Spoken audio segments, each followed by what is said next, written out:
Today is the deadline. Yes, this would be the biggest embassy in Europe if approved, if Starmer bows down to Beijing, as these protesters are saying.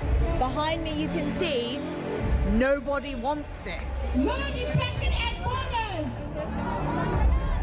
We know that we have to stand up to the abuses of China.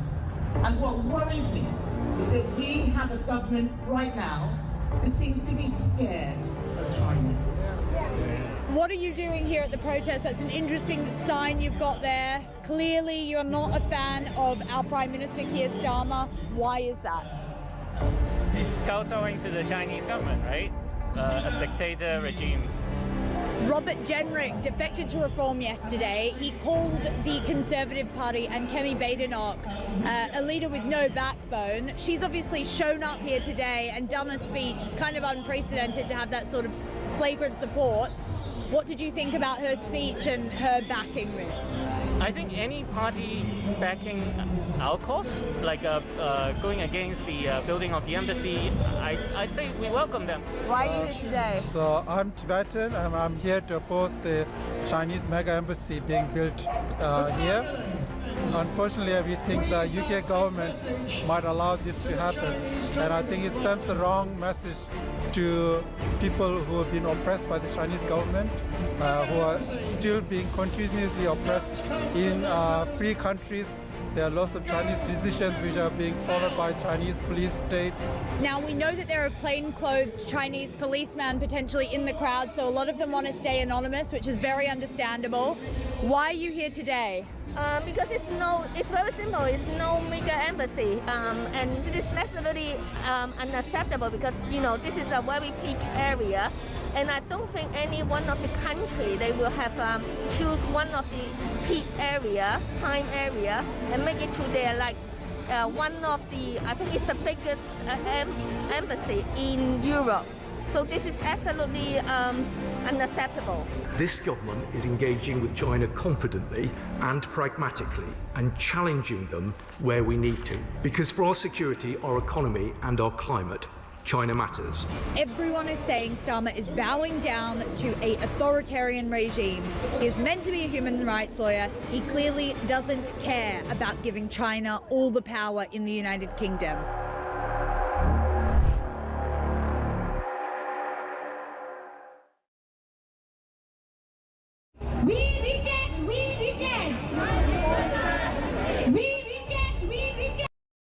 Across the UK, on DAB+, on YouTube, on your mobile, and on your side. This is Talk.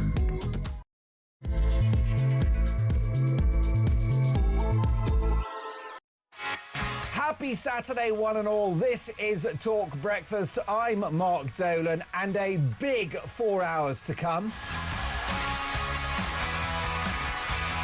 Saturday is supposed to be a slow news day, but breaking this morning, Sir Keir Starmer has been forced to pull the Chagos bill. It's making its way through Parliament.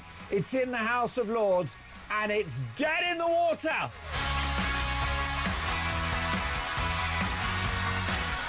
We can give that Chagos bill its last rites now. Donald Trump has said it's an egregious act of self-harm. He's absolutely right. He called it insanely stupid.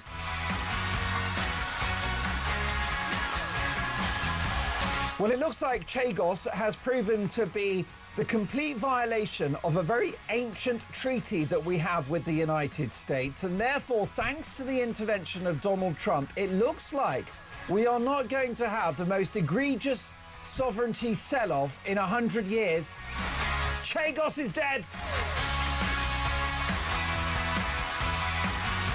We'll bring reaction, and Donald Trump is the topic of today's Dolan's Dispatch.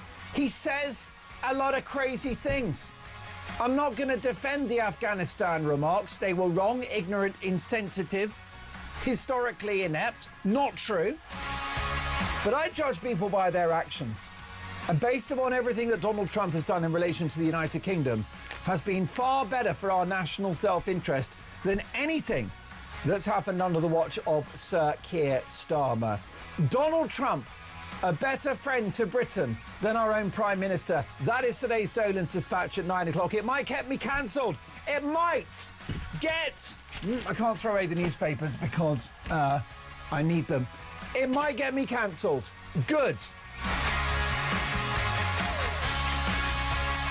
I'm so sorry, folks. It is Saturday morning. This is the United Kingdom's finest broadcast platform. I'm not taking any prisoners.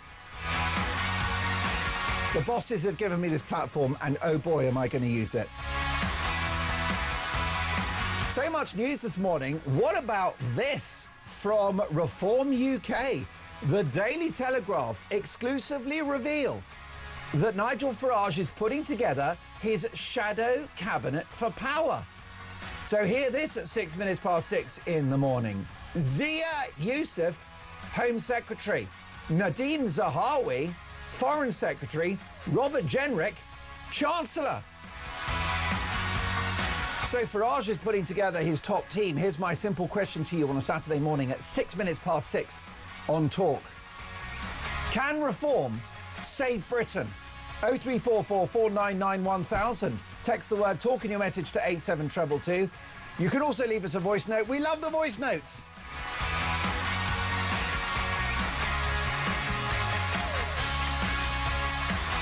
Plus, old mastermind strikes again. David Lammy, Justice Secretary, rumoured to be planning on axing the proposal to get rid of jury trials. Fantastic news for our justice system. Yet another Labour U-turn. What is this now, the 15th, the 16th? So much to get through. The question of the day, can reform save Britain? 0344 499 1000. Is Farage the saviour, or is it snake oil? From the leader of Reform UK. I want to get to the truth, and you're going to help me do it. I can't do this on my own. Of course I can't. It's all about your opinions. My focus for the next 4 hours is to get your views on the national radio and television airwaves. You can listen to us on DAB+. Isn't it lovely to have you on the wireless? They called it the Sirius Medium, didn't they, back in the day? But this is a TV network too. So if you want to watch the show and see all of my guests and my rather bright shirt today and my occasional propensity to shift things around in the studio, then you just head over to YouTube. Search Talk and up we pop. And as the saying goes, let's talk.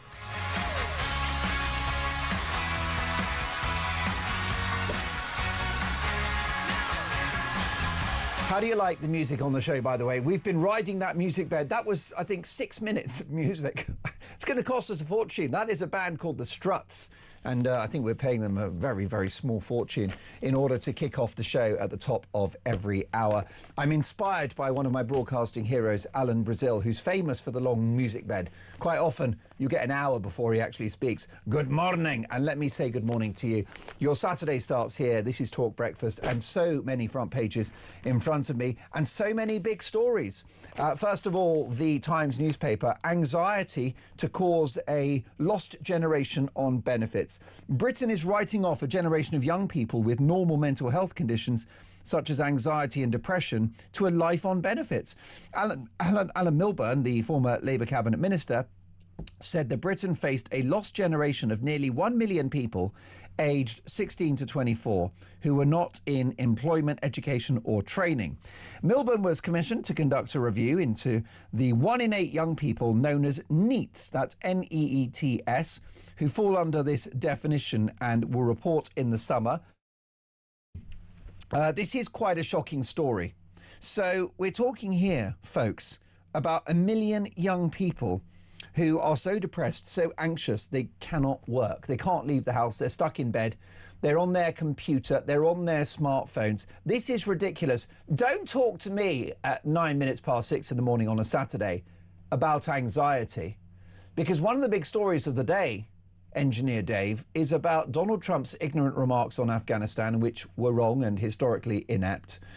But if we're going to talk about the military today, what about the Second World War? Where was the anxiety among young people in the Second World War when German bombs were raining over our great cities? Where was the anxiety then when the territorial boundaries of this country were being threatened by German aggression? There was no anxiety.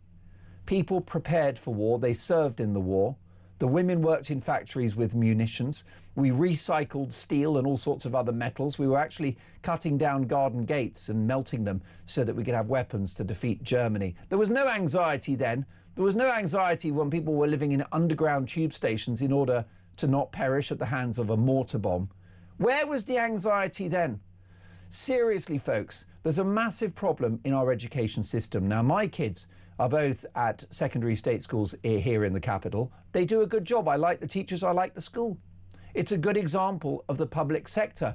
But something they don't teach them is, first of all, presentational skills. Whenever I go to these schools and I meet like 15-year-olds, I'm like, what do you want to do? They're like, it's like, just teach them to speak. Is it too much for young people to like get a few words out here and there? But overall, I don't think our schools do too bad a job. But the two things they should teach are, well, actually three, now that we've got my shopping list. We should teach them how to cook. We should teach young people how to make a boiled egg or a ham sandwich, a baked potato, an omelette. Because we've got this obesity, it's completely unnecessary if our kids knew how to cook. Because then they'd become adults that know how to cook. And then they would become parents that, Dean Spencer, know how to cook. Look, he's on the phone to his girlfriend. I find it unprofessional. I was going to say I'll speak to HR after. I don't know if we've got HR. I think they left a couple of years ago because of stress. I think our HR department here at Talk are on permanent leave, and God bless them for that. Who could blame them? What they've been through. What they've been through. So, no, so the three things I would teach, and don't worry, we've got more front pages, but I would teach young people at school how to cook. I would teach them communication skills so that they're young people, teenagers, they should be like the Apprentice contestants, where, you know, on the Apprentice, Lord Sugar and all that, they go, Lord Sugar, I'll deliver for you. I'll make money for your company. I will innovate. We will have the best products out there. Sell, sell, sell. That is a good message. So I would teach them communication skills and how to cook. And the third thing I would do is I would teach them that life is hard. The problems are not something that just come along because you're really unlucky and it's not fair and did I deserve this? No, no, no, no, no. Problems are life, and life is problems, right? That is the currency of problems. It's like oxygen in the air. It is the currency of life. It is resistance. It is challenge. It is misfortune. Life is a game of snakes and ladders. You have the ladders where you get your lucky break, and you get your snakes where your boss fires you, or you get a parking ticket or a tax bill that you weren't expecting, or your partner leaves you for someone called Big Steve. But the bottom line, Dean Spencer, is that life is difficult. 1 million young people, 16 to 24, and you know, forget about this anxiety. There's nothing wrong with their bodies. I tell you what, do you want to know why I pay my taxes? Let me know what you think about this. 03444991000. I pay my taxes. If somebody has broken their leg, right, and their job is they are, I don't know, they're a bus driver or a binman. You cannot be a binman or a bus driver if you've broken your leg, because your leg is broken. So that's why I pay my taxes, so that the bus driver and the bin man can stay at home and let his leg get better. Then he does his rehab and his physio, and then he's back at work. That is a disability, is you've broken your leg, okay? Or you're registered blind, or you're deaf, or any number of other things. But anxiety, sorry, I'm not having it. In fact, it gives me anxiety just thinking about 1 million young people sat at home on their computers, watching Netflix, eating popcorn, and whiling the time away. It's not right. Starmer tells Trump to say sorry for troops insult. Britain and America's relationship is under strain after Sir Keir Starmer suggested President Trump should apologise for his insulting and frankly appalling remarks about NATO troops in Afghanistan. Listen, folks, Donald got it wrong. He talks a lot of rubbish, but I judge people by their actions, not their words. This is a guy that's closed the southern border in the United States. We can only dream of such a border policy here. He's improved the terms by which America trades with the world. They've had, you won't believe this, folks, in a quarter of a year, they've had 5.2% growth in a quarter of a year.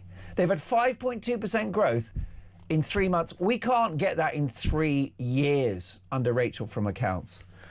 He scrapped net zero. We'll come to all of that at 9 o'clock. Dolan's dispatch, by the way. Oh boy, it's a fiery one. Daily Express, what a bloody cheek. Donald There are 457 tragic reasons why you're so badly wrong about Britain's war heroes. The Guardian, PM rebukes Trump amid anger at NATO troop insult. Does the world not have bigger problems than worrying about Donald Trump being ignorant and saying something stupid? Do we not have bigger fish to fry, such as unemployment and inflation and the threat of nuclear war? Is that not a bigger concern for Her Majesty's and His Majesty's press? Do me a favour. I'm sick of it, actually. I'm already sick of this Trump story. The Daily Mirror, insult to fallen Brit heroes, say sorry. Donald Trump is facing mounting pressure to say sorry for insulting our troops by claiming that they stayed away from the Afghanistan front line. He was wrong. He's an ignorant man. But I judge people by their actions, not their words. The Daily Mail. His exclusive story, Piers Morgan. The doctor studied my hip x-ray and sighed, oh no. We wish Piers Morgan well. I've had a few dust-ups with him on air. He tried to get me fired from Talk in 2021 when I chopped up a mask. Do you remember that, when I chopped up a mask? Because I wasn't a big fan of them, because I think that you shouldn't make people wear those filthy, disgusting face nabbies. And I don't think the science stacks up. I think we've got the data in now. Let's not have a rant about masks. But anyway, I fell out with him about that. But I do wish him well. And he's a great broadcaster and journalist. And he was in a restaurant and there was a small step and he tripped like on this small, it wasn't like a big flight of stairs. It was a small step. And apparently he was sober. Anyway, he took a fall. And not only did he injure himself, got bruising, but he needed a new hip as a result of the fall. So not fun, very painful, and we wish him a speedy recovery. Isn't it funny with life? Sometimes you can have like a gigantic accident and be fine. There's other times when you take like a little tumble.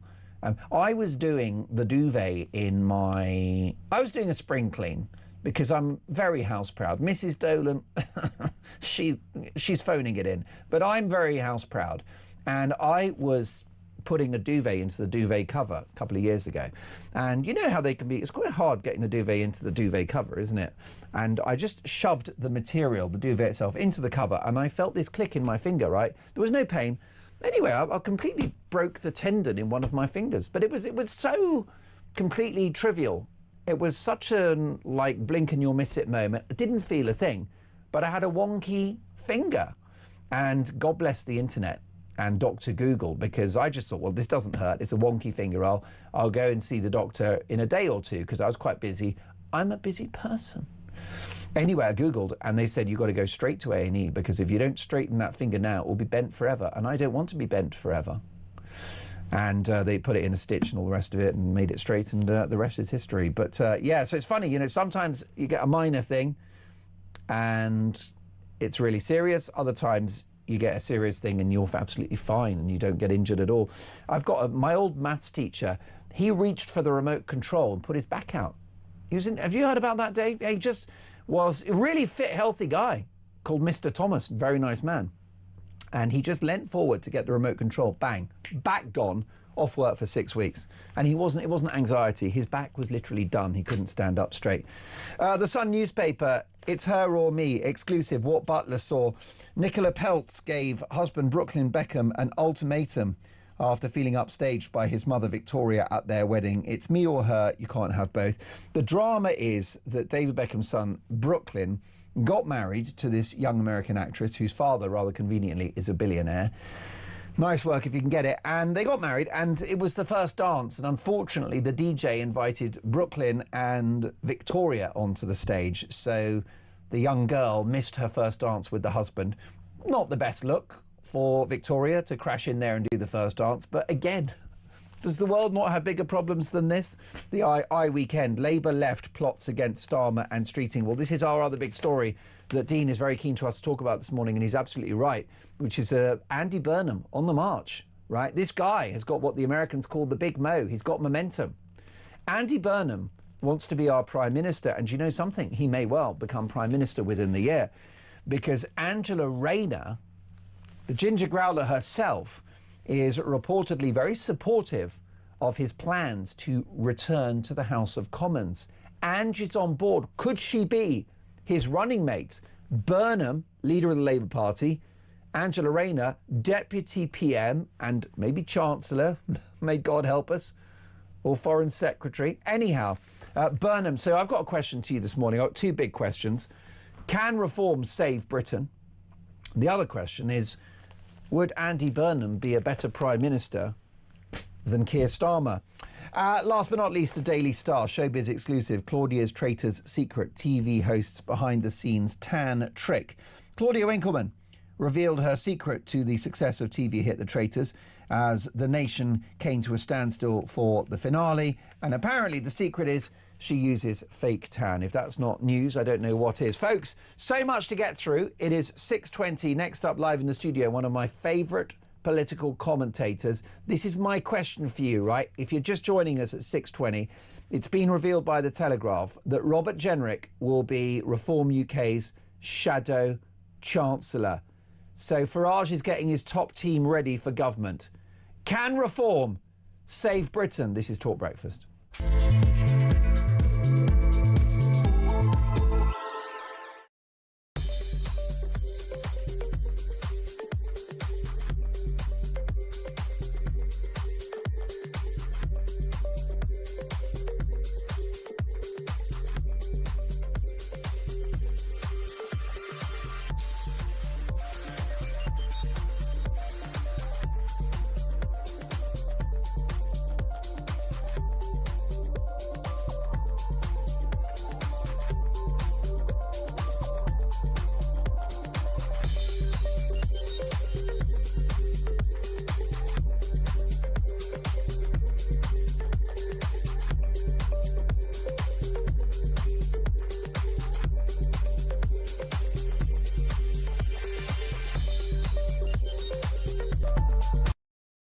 There you are. Welcome to the very first Plank of the Week of 2026, a very special show, and that requires a very special panel. Keir Starmer, a man who has achieved the remarkable feat of being both dull and dangerous in equal measure.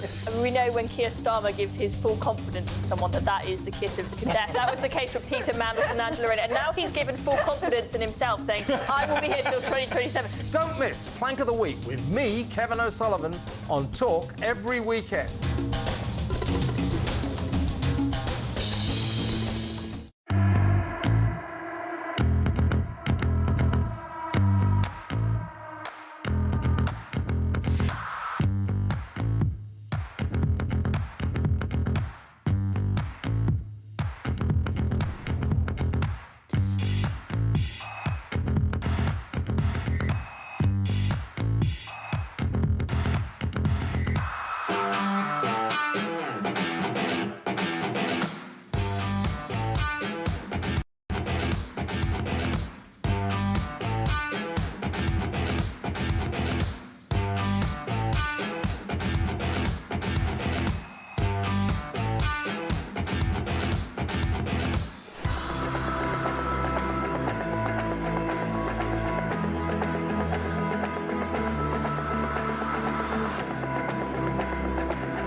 Across the UK, on DAB+, on YouTube, on your mobile, and on your side.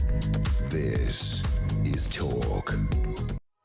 Good morning, says Dan, who is listening to Talk Breakfast. I'm disappointed, like everyone else, regarding Trump's clumsy comments on Afghanistan, but unfortunately, it doesn't matter what we think. Trump is obviously looking at the benefits of being in NATO, and I predict leaving Europe to defend itself. That would be disastrous.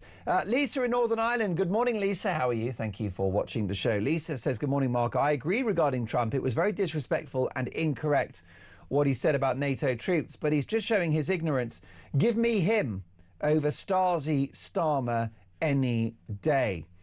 And how about this from Nick in Loughborough? Mark, I'm aghast. Why are none of the papers leading with the collapse of the Chagos sellout? Well, Nick, we're leading with it this morning. It is the frontline top topic of the show. And it is courtesy of the Daily Telegraph. So take a look at this headline. Starmer forced to pull Chagos bill. Sir Keir Starmer has been forced to cancel his Chagos bill in the wake of a US backlash over the deal. The legislation was expected to be debated in the House of Lords on Monday, but was delayed late last night after the Conservatives warned it could violate a 60-year-old treaty with the US that enshrines British sovereignty over the archipelago.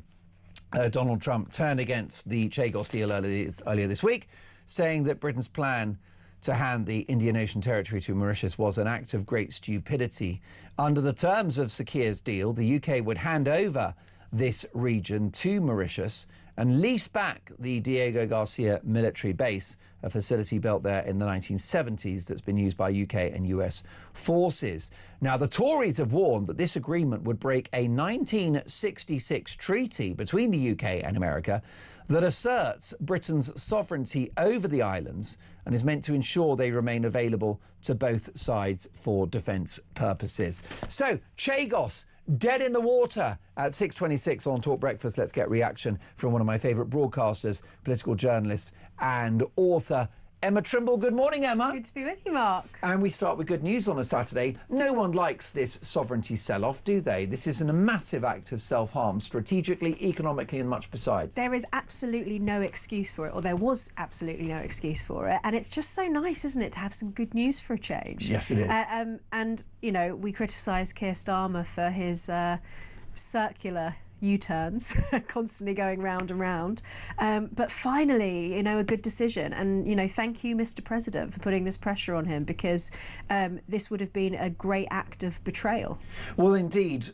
Trump's clumsy remarks about Afghanistan are rather trivial in relation to what appears to be a welcome intervention from Washington in regard to the handing over of key strategic military territory, which is British sovereign territory, which, by the way, we were going to pay billions for the pleasure of doing so. I'm not sure that we should say, though, that his comments are insignificant, because actually, even in a strategic sense, and I thought that, Trump was doing around Greenland, I know it's a very unpopular opinion, but I thought strategically what he was doing was quite reasonable and made a lot of sense. But I think in this instance, he's trying to encourage NATO countries to pay more towards defence.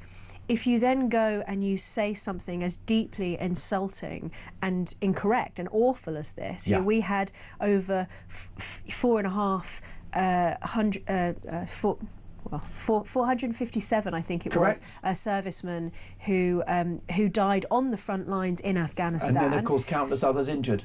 Exactly, and if you're wanting to get in his speech at Davos, he said he wants his allies to be strong, and if you then go in and say something like this, you're discouraging your allies from wanting to come in and throw their lot in with you. So I don't think that this was totally insignificant from him. I think it's completely insulting, frankly, to what we did as an ally of the United States. But this strategically, and it's the same with Greenland.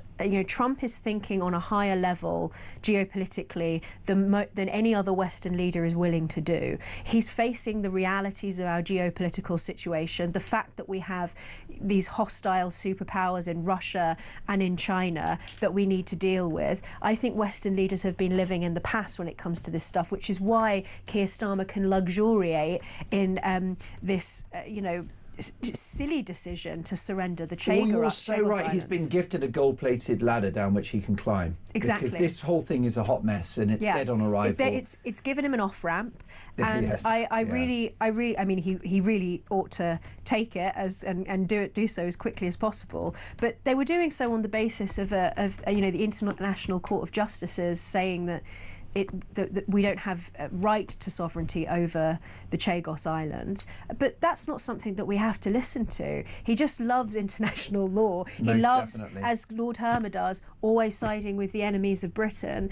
This would have been strategically disastrous in handing this island over to an ally of the Chinese. So thank God for President Trump actually acting in defence, I think, of other Western nations by thinking strategically in this way. Bingo. And we would have been on the hook for billions for the great pleasure of giving away sovereign British territory. And that is the topic of today's Dolan's Dispatch at 9 o'clock, which is that you're absolutely right. Trump's remarks were ignorant, they were wrong, they were insensitive. We've got grieving families. It's a slap in the face. I said that he makes a lot of very stupid remarks. He's an ignorant man.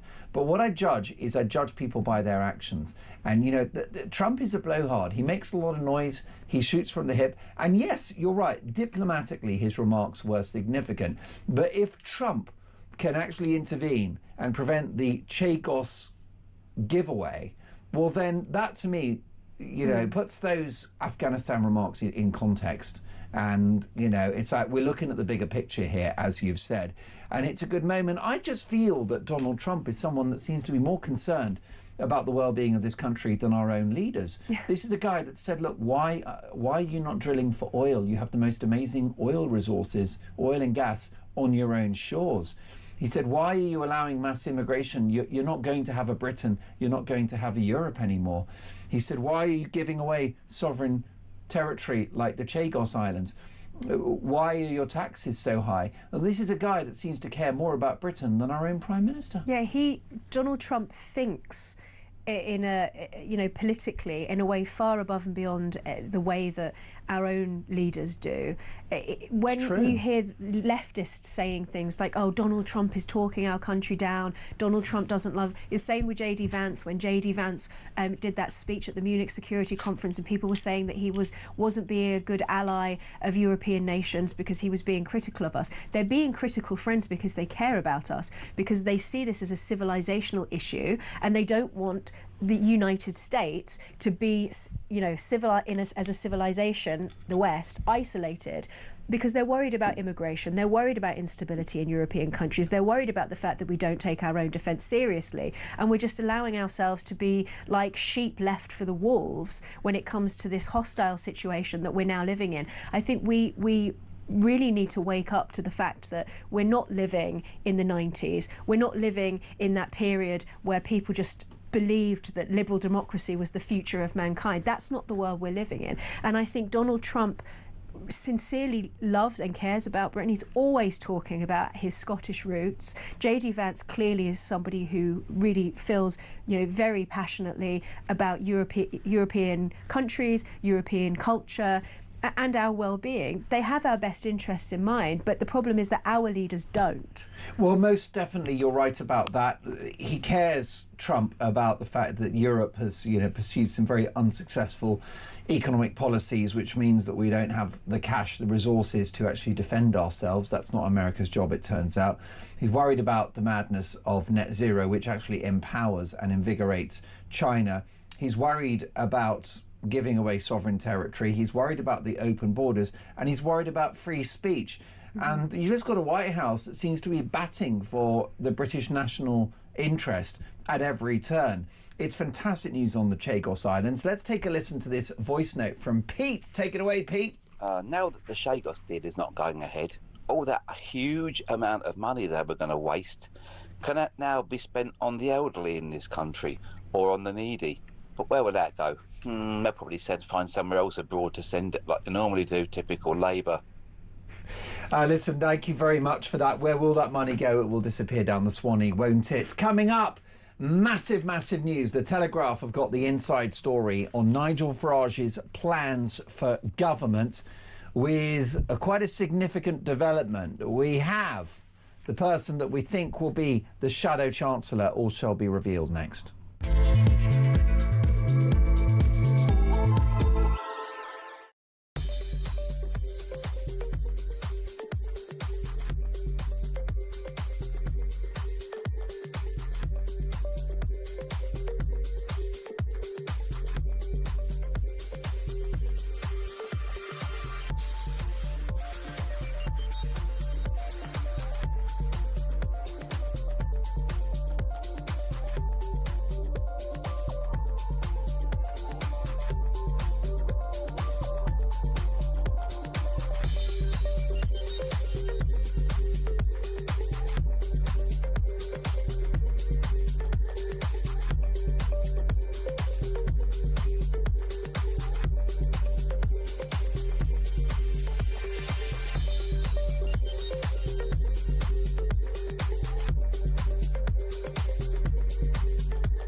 across the UK.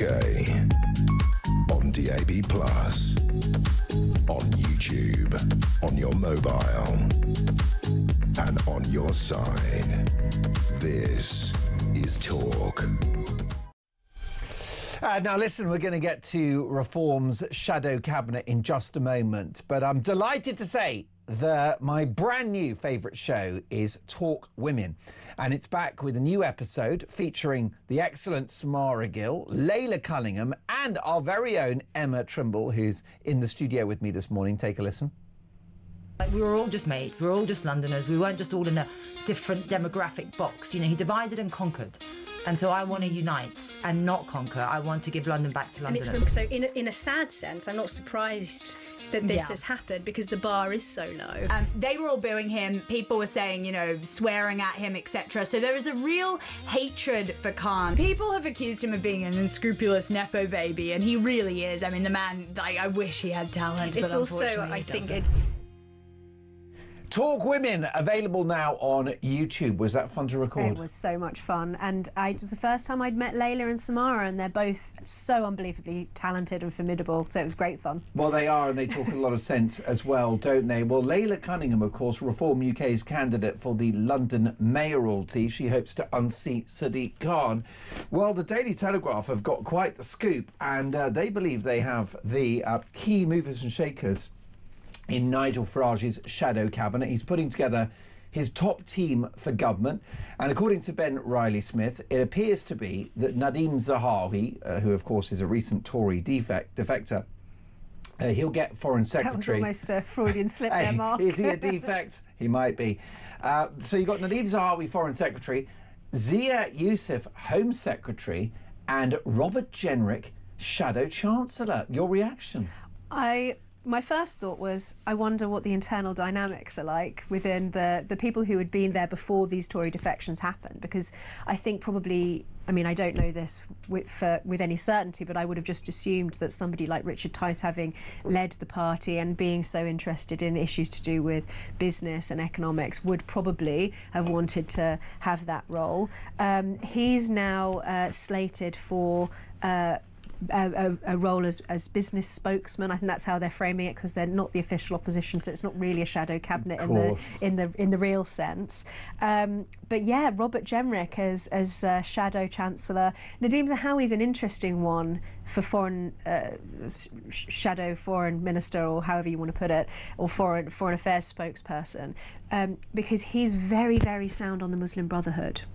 Yeah. And that, as we saw recently with the UAE not wanting to send students to the UK because they were worried they were going to get radicalised by the Muslim Brotherhood in our universities, I think that could be quite a robust one.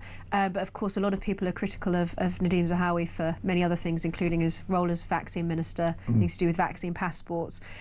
So it's interesting, but these are, I think it's clear from what Nigel Farage has said, that these are not final decisions. You know, he doesn't know who's going to come into the party, what this is going to look like when we get to the next general election, and so I think he's leaving the field open to assemble this dream team as sort of effectively as possible. But he's sort of collecting together some of our political giants and putting together a crack team. So it's interesting times. Most definitely. And Shadow Chancellor is quite the reward for Robert Jenrick's defection, isn't it? It is, and I think you could argue, I don't know sort of what the internal dynamics are, but you know, Kemi probably should have made Robert Jenrick her shadow chancellor, and given that he's coming from the Conservative Party, where he could have been the next leader potentially, very popular with the Conservative right, and now having moved over to Reform, I think that brings some stature with it that maybe means that it would have been difficult sort of politically, internally, to have not given him that role. Maybe it's just because it was such a recent defection, but I don't see Andrew Rosendale in this list, and I would like to see him with a significant role. I'm sure he'll get something, possibly shadow defence, given his expertise in that area. It's interesting, isn't it? Zia Youssef in the Home Office, well, that makes sense because he's got strong views on immigration, and deportation as well.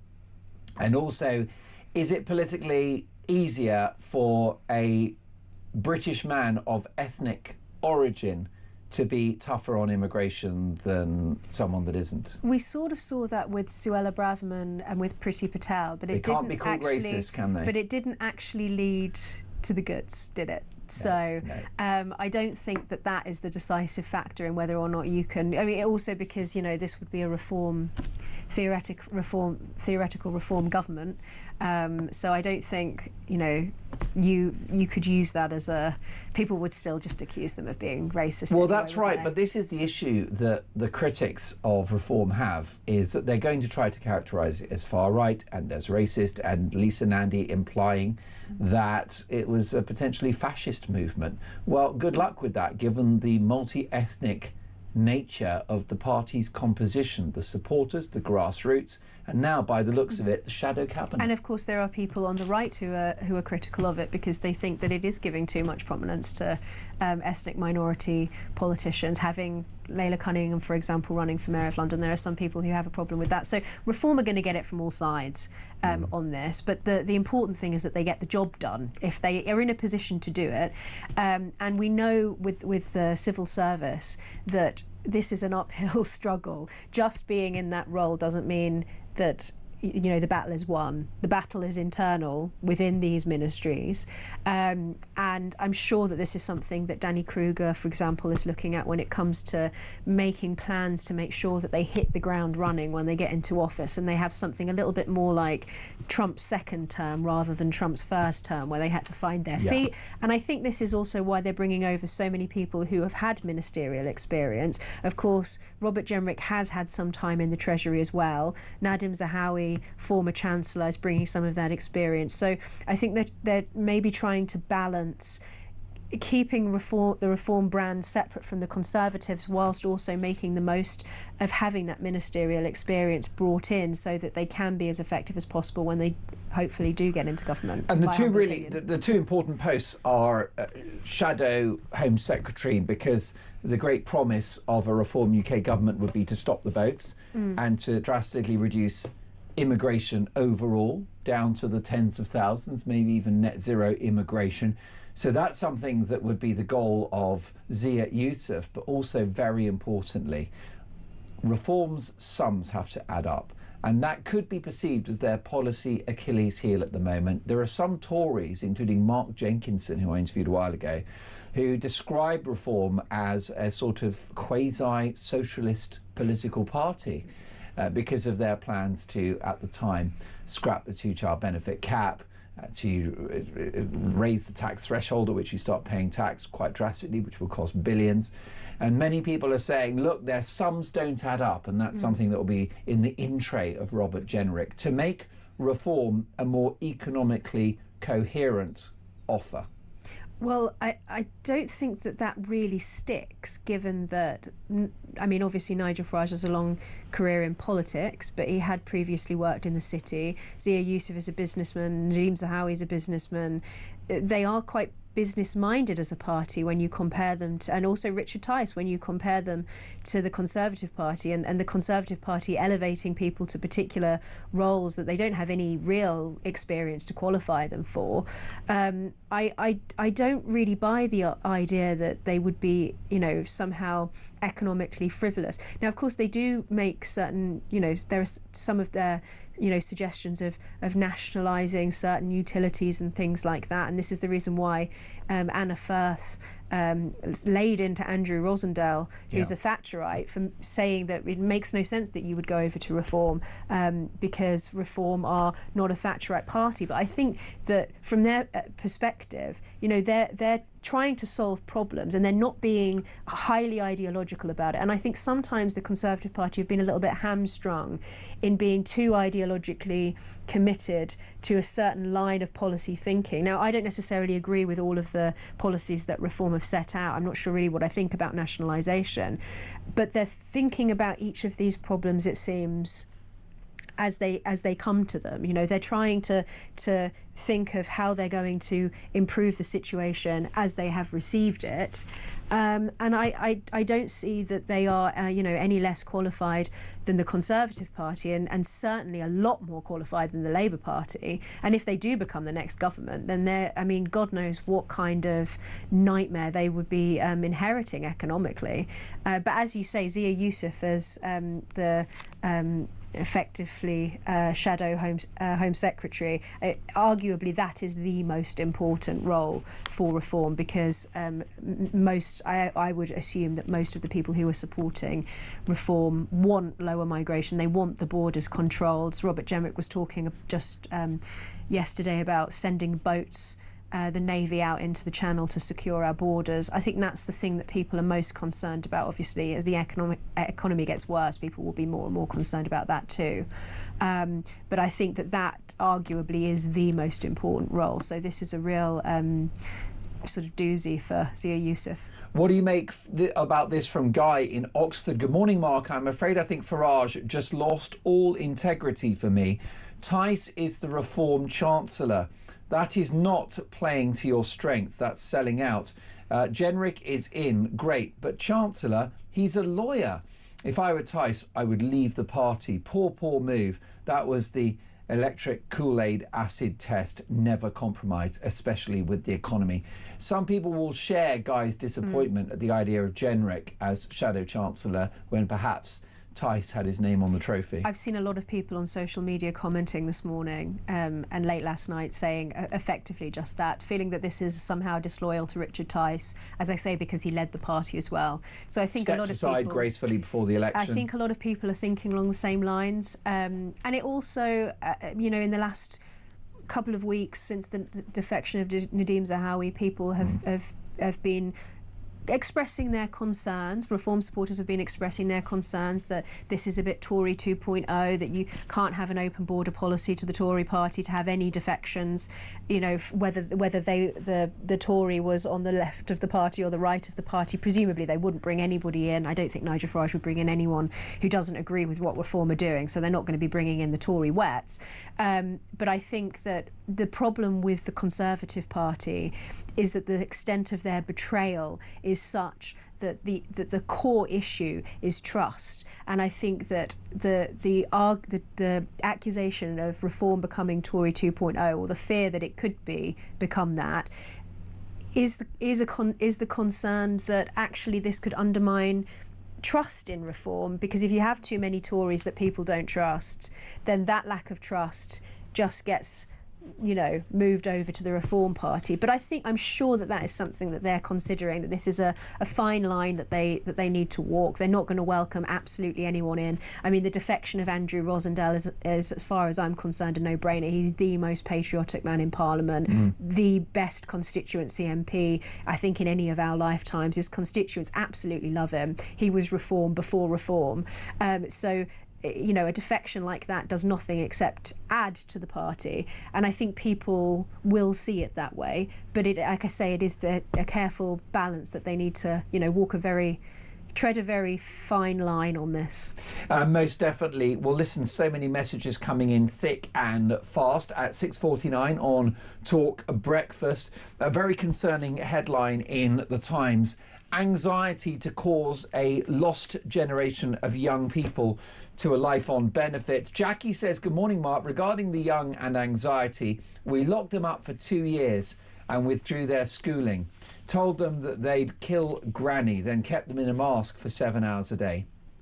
We told them we're in a climate emergency and that we're going to die, and said we were at war with Russia and going to have conscription. Made their degree worthless, saddled them with massive debt, no chance of buying their own home, and told them that they were in the wrong body. After all of that, do you expect them to be normal? Jackie, what a text. You're absolutely right. We've waged war on young people. Don't get me started on the pandemic and what we did to young people during the pandemic. The first time in history that children and young people were asked to protect the elderly. We've never done that as a species before. Unforgivable. Brilliant, Jackie. Thank you for that. This from Samantha. Good morning, Mark. On the subject of veterans, I know who I consider the worst abuser of veterans to be. But I'll ponder the question this way. Who is prosecuting veterans? Who is letting veterans sleep rough on the streets? And who wants retired veterans to be called up at a time of national need? Starmer hasn't got a hope in hell. Also, let's have a look at this regarding, was it from Sharon here? What about all the people that came into our country for free when this deal was done? And we're going to send them all back now? Make it make sense. Listen, folks, so much to get through. It is 6:50. It's Talk Breakfast. Next up, massive news. Angela Rayner backs a return to Parliament for Andy Burnham. Would Andy Burnham be a better Prime Minister for this country? That's next.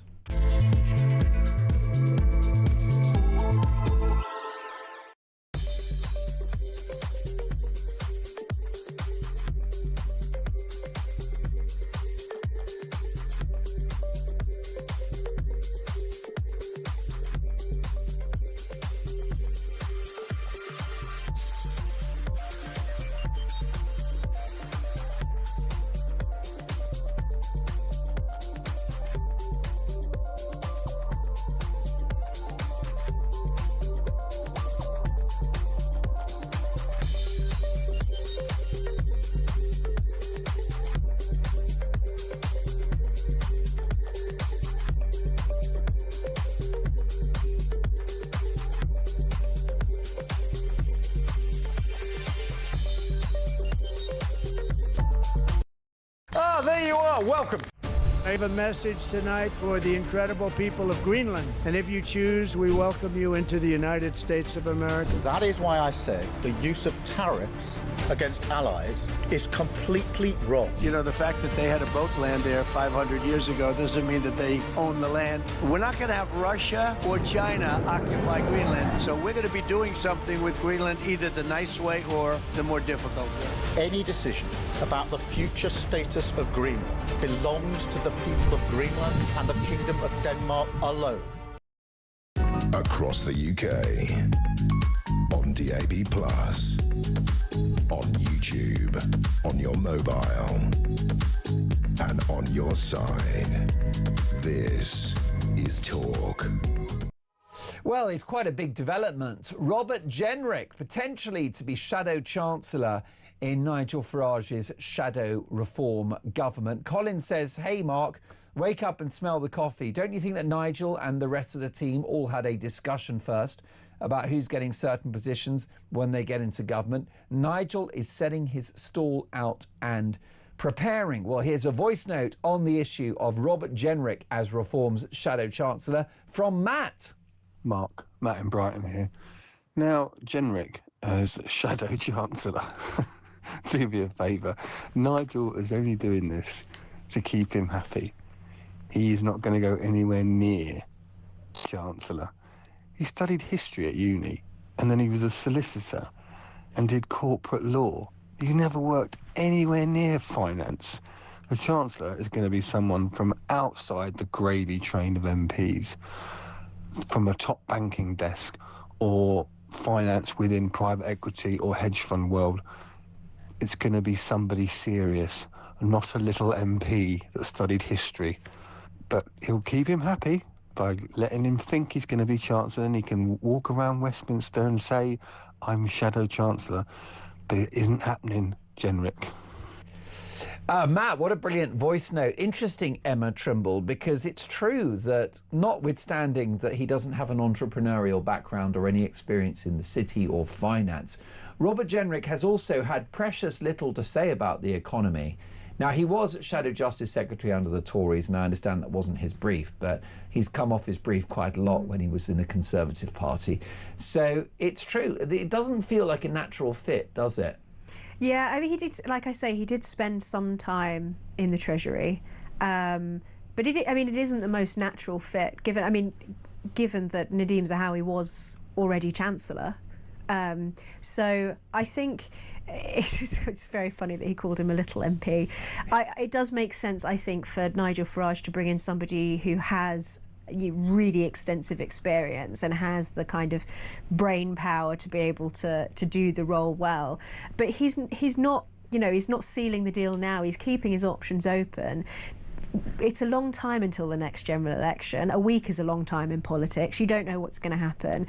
But like I said, I think it would have been the sensible thing for Kemi to have made him her shadow chancellor, because somebody who's that popular, it's quite good to keep them close. So there are strategic reasons why you might decide to do this. Maybe it is also to keep him happy, to make sure that he's got the kind of appropriate seniority within the party, given that he is the most senior Tory defection that they could get, with the exception of the bizarre situation in which Kemi defects to Reform tomorrow.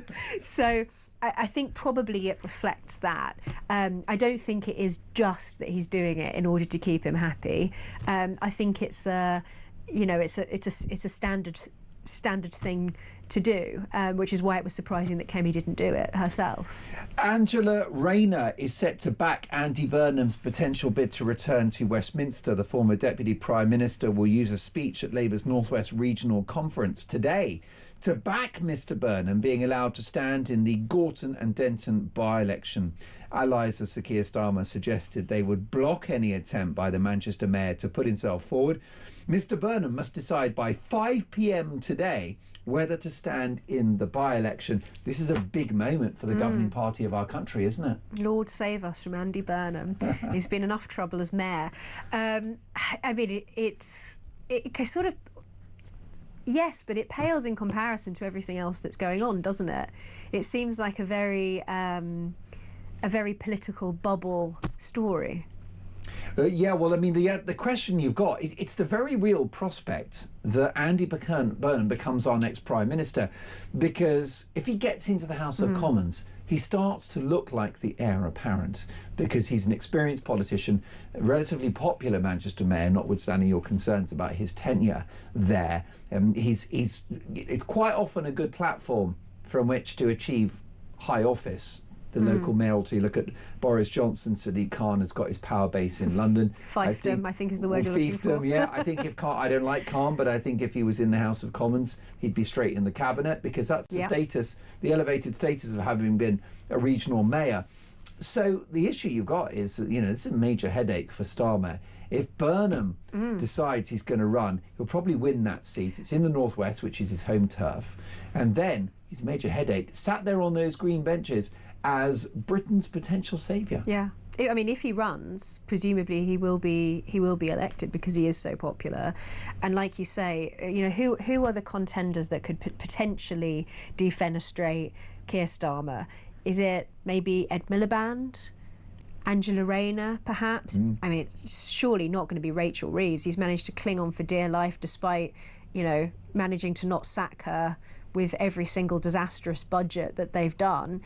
It's amazing, really. He's kind of like Tony Blair, the sort of Teflon Tony. Everything just seems to bounce off, that he's managed to hold on this long despite how completely disastrous this has been, how he is polling at historic lows in terms of the public's opinion of him.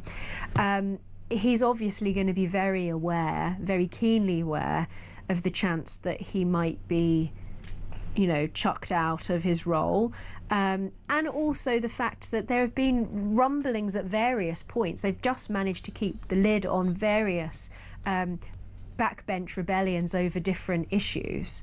So, having Andy Burnham there as another contender is going to be a massive headache for Keir Starmer, but presumably the other contenders for leader are not going to want that either, because they want the job. Well, would Angela Rayner accept being number 2 to Burnham? Would she accept being the running mate in a so-called dream team, do you think? Would her ego swallow that? Do you think that their politics are more closely aligned than Angela Rayner's? Well, who knows what Burnham's policies is? I mean, he's had more journeys politically than Phileas Fogg, I can't lie. It is 6:59. Can reform save Britain? This is Talk Breakfast.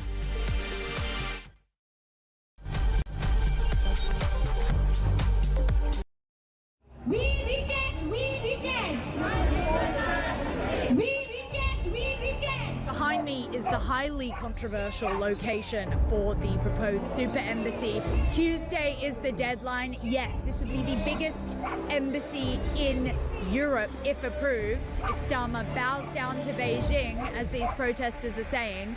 Behind me you can see nobody wants this. More depression and borders! borders.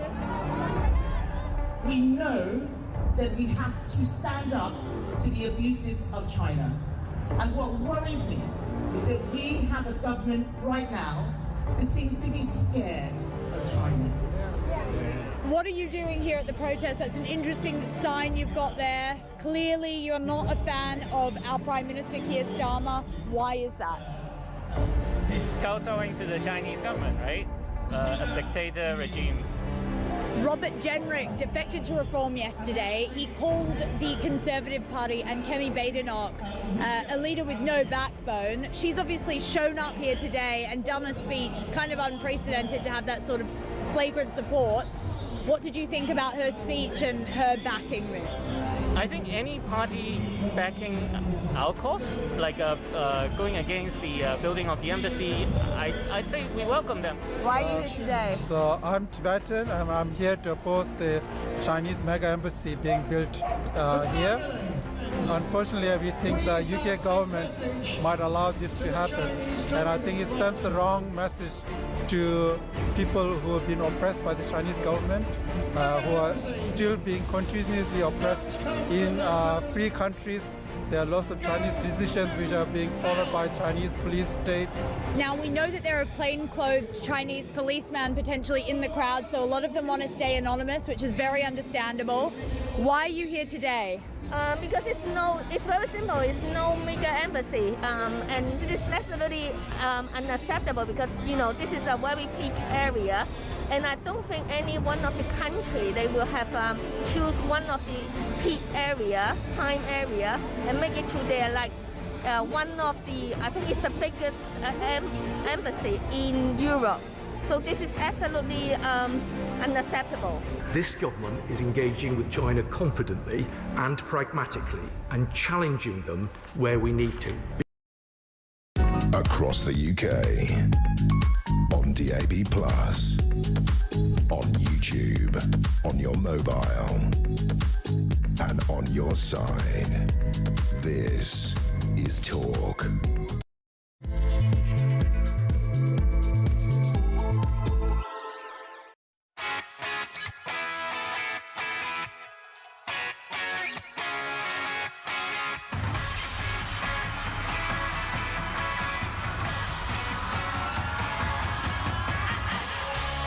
Three minutes past 7. Happy Saturday, one and all. I'm Mark Dolan, and this is Talk Breakfast. Breaking this morning, Sir Keir Starmer forced to pull the Chagos bill following pressure from the US administration. Is the worst sovereignty sell-off in 100 years dead in the water?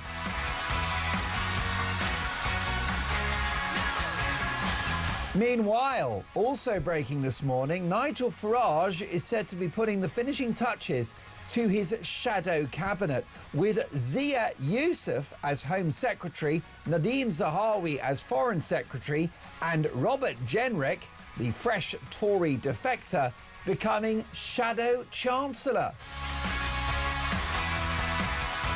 So as Nigel Farage puts together his top team, I've got a simple question to you this morning at 4 minutes past 7.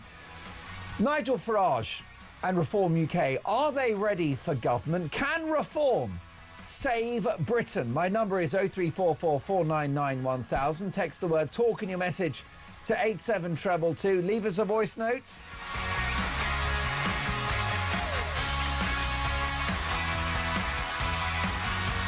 Plus, in yet another U-turn, Mastermind himself returns. The Justice Secretary David Lammy considering cancelling his government's plans to scrap jury trials. Is this a rare outbreak of common sense?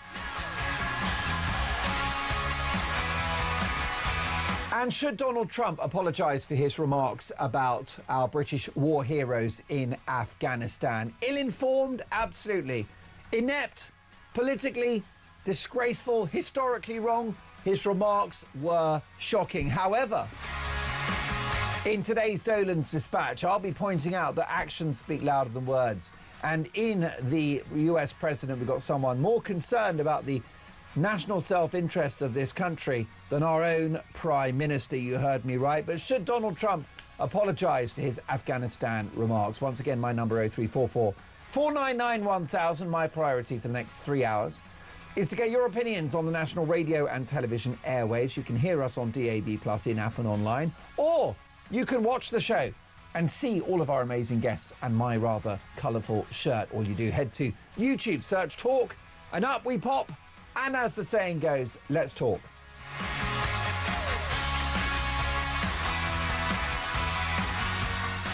And at 5 minutes past 7 on a Saturday morning, let me bring you up to speed with today's front pages. The Guardian newspaper: Prime Minister rebukes Trump amid anger at NATO troop insult. Weekend: Labour left plots against Starmer and Streeting. The left of the party within Labour fear a Wes Streeting coronation as Prime Minister if they don't find a strong rival candidate before any leadership election. A dilemma for Sir Keir Starmer on whether to block the King of the North, Andy Burnham, from standing as an MP in a vacant seat because the PM risks angering the Labour left and undermining his own position. The Daily Telegraph: Starmer forced to pull Chagos bill, and genetic tests for cancer coming to the UK. The Times newspaper: anxiety to cause a lost generation of young people to a life on benefits. And Starmer tells Trump to say sorry for troops' insult. Daily Mail: now Trump delays Chagos surrender. Sir Keir Starmer pulled his deal to surrender the Chagos Islands late last night, just days after Donald Trump blasted the UK for an act of great stupidity in signing the strategically important giveaway. Labour withdrew the legislation from a planned debate in the House of Lords on Monday. Is the Chagos deal now dead in the water? The Sun newspaper: this is the Beckhams versus the Peltzes. It's her or me is the headline. Say sorry. This is the Mirror referencing Donald Trump's remarks about our fallen Afghanistan heroes. And Daily Express: what a bloody cheek. Donald, there are 457 tragic reasons why you are so badly wrong about Britain's war heroes. Folks, those are your front pages. Live in the studio, I'm delighted to welcome the brilliant broadcaster and journalist Emma Trimble, and leading lawyer and broadcaster as well, Marcus Johnston. Marcus, good to see you. Welcome to Talk Breakfast. Good morning, thank you. Great to see both of you. Emma, this is a very rare bit of good news, isn't it, on a Saturday morning? This Chagos deal could well be dead in the water. I know, what a thing to wake up to, isn't it? I mean, like we were saying earlier in the show, this was such a great act of treachery, and thank God that the President of the United States has stepped in with all of his heft, his political weight, and has convinced Starmer to pull it. It's an interesting one as well, and I'm sure you'll have more to say about this legally than I do. But the argument seems to be actually that Mr. International Law has forgotten about a certain treaty that was signed in 1966, and that seems to be the off-ramp for his commitment to this, and I very much hope he takes it. Well, I think it's critical that he does. And amid all of the noise about Donald Trump's disgraceful, ill-judged remarks about our fallen war heroes, which I will never defend, it was deeply wrong what he said, notwithstanding the noise around that, this intervention has much more sort of tangible, real-world consequence than anything that Donald Trump might say in an interview. I think you have to also see it in the context of what happened with Greenland, and I don't mean in the cynical way that those who said that he's just bringing, because he previously he'd supported this Chagos decision, that he's just bringing his views on Chagos into line with his views on Denmark, because that there's some hypocrisy there when it comes to national sovereignty. I don't think that's what this is. I think that Donald Trump is going in heavy strategically in geopolitical terms in pushing back against China, not just in the Arctic, but also here, because the Chagos Islands are not only strategically important militarily for the United States and also for the UK, but it's important not to be handing that strategic island, which is a sort of an unsinkable warship, over to an ally of China, because that would be, to anyone's mind, absolutely mad. Marcus Johnston, what this demonstrates, does it not, is that the handing over sovereign territory is a legal minefield. It is, Mark, and it illustrates as well the stark difference between Starmer and Trump. Trump wants the power within the states. He wants to control its assets to make the country rich, whereas it appears that Starmer wants to give everything away, give the assets away, and also devolve power to an international body. So the Chagos belongs to the UK. That's been established in law a long time ago. There's no doubt about that. But it's the way the international courts have interpreted that. And the international courts, staffed by judges from other countries, have decided for different reasons that the island should be given back. And Starmer has, for some bizarre reason, gone along with that. Well, that's right. And of course, to be fair to this current government, this was a process that began under the Conservatives and James Cleverly. Were they wrong to open that can of worms, Marcus, or were there so many potential court cases, legal actions against this country that it had to be addressed at some point? Well, it had to be addressed, but there's been, for so long with different governments, it's been built around European human rights and international law, and that's really what's behind this decision now. So even the Conservatives were concerned about human rights. They didn't want to tackle the human rights problem or remove this country away from European Convention of Human Rights. So if we're a signatory to that and we follow international law, then it would follow that if an international court says those islands have to be given back, then they have to be given back at some stage. It's only because of Trump's intervention, because of the army base there, and quite rightly with the concerns over security in China, that this has now come about, and Conservatives have stepped in to try and put a kibosh on the whole deal. Emma, does this give the Prime Minister political cover to drop the whole plan? I don't think he wants political cover to drop it. He's probably very, very annoyed at being forced to do this, especially given that he did his whole "we shall not be moved" performance in Parliament. And of course it would be the umpteenth U-turn of this government, wouldn't it? Absolutely, just one more to add to the roster, but you know, what's one more amongst, what is it, like more than a dozen?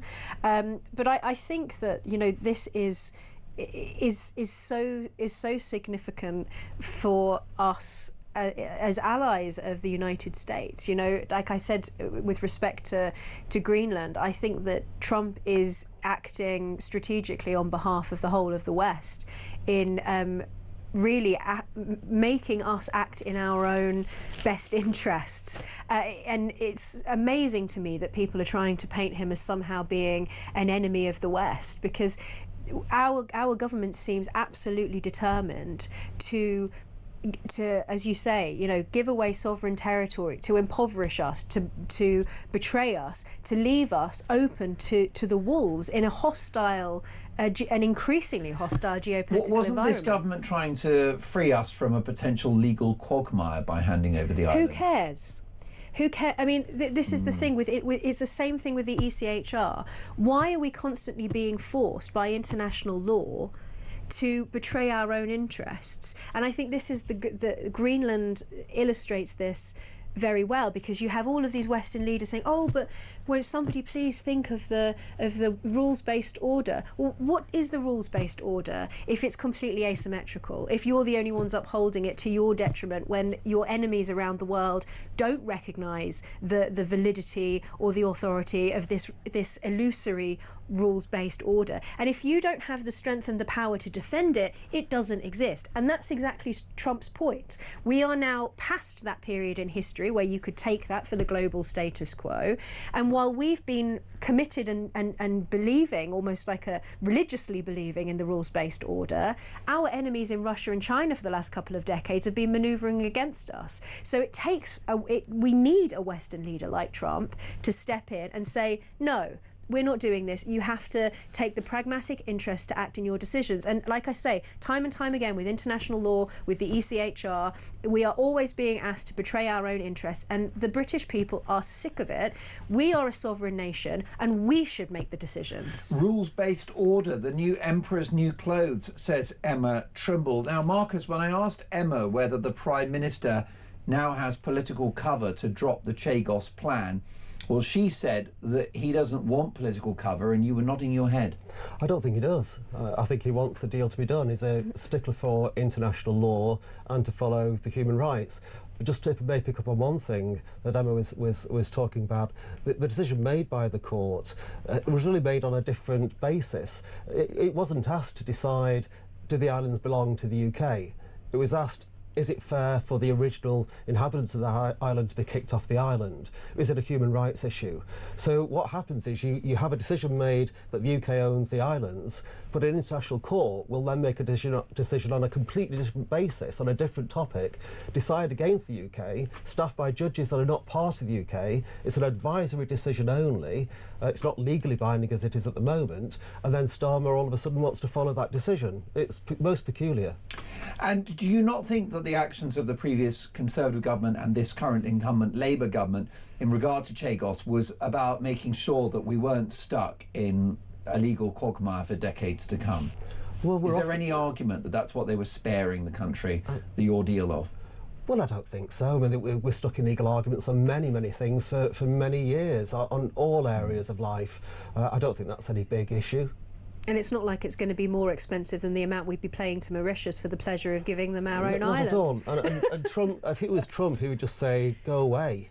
But we seem to panic. Starmer seems to panic and is unsure about what to do. Trump is just decisive. He makes a decision, he follows it. Yeah. Everybody else can go away. Is there an element that this Chagos sell-off is an apology for our colonial past? Is this born out of political establishment from a very woke Prime Minister in Keir Starmer, do you think?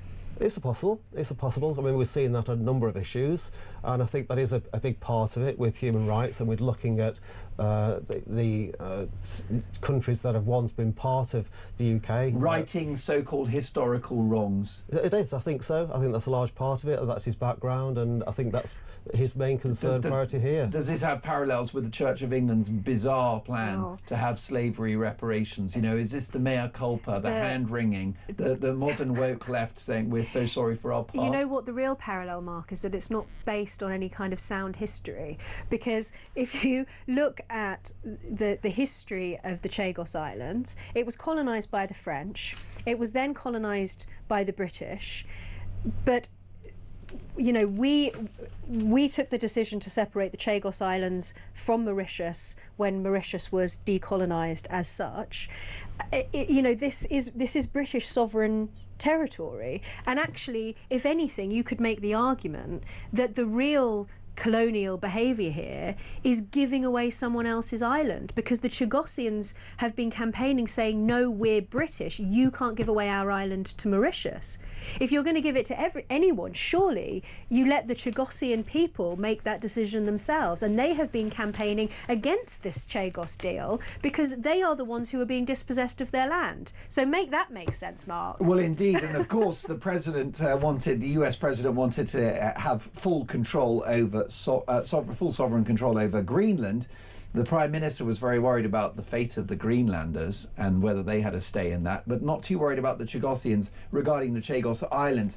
Now, fair play to the Conservatives, who are partly responsible for engineering this U-turn in the House of Lords, because they've warned that the Chagos Islands giveaway would break a 1966 treaty between the UK and the US that asserts Britain's sovereignty over the islands and is meant to ensure they remain available to both sides for defence purposes.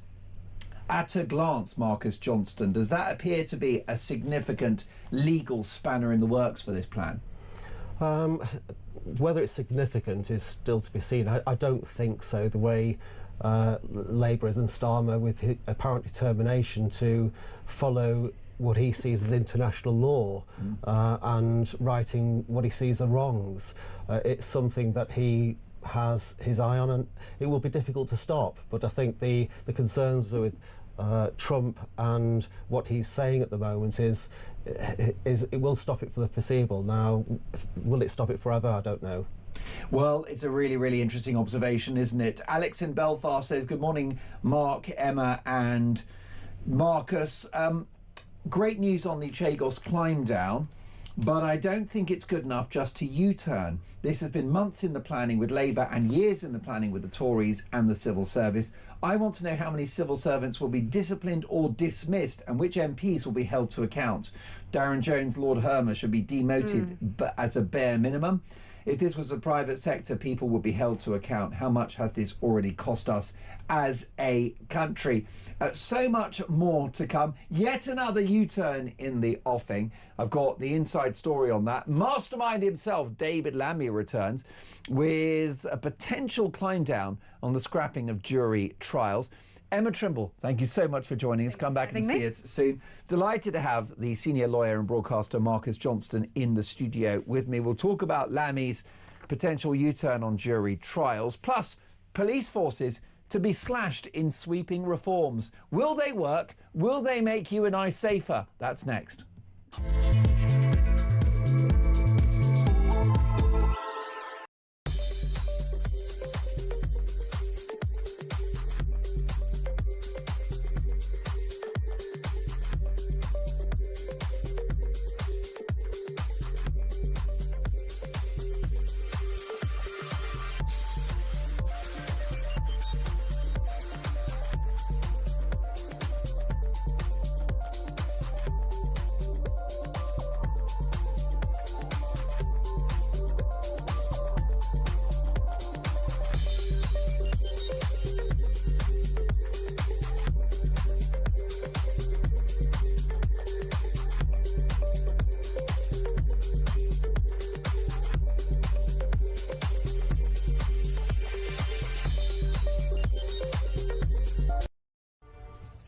We were all just mates. We're all just... Ah, there you are. Welcome to the very first Plank of the Week of 2026, a very special show. And that requires a very special panel. Keir Starmer, a man who has achieved the remarkable feat of being both dull and dangerous in equal measure. We know when Keir Starmer gives his full confidence in someone that is the kiss of death. That was the case with Peter Mandelson and Angela Rayner. And now he's given full confidence in himself, saying, I will be here till 2027. Don't miss Plank of the Week with me, Kevin O'Sullivan, on Talk every weekend.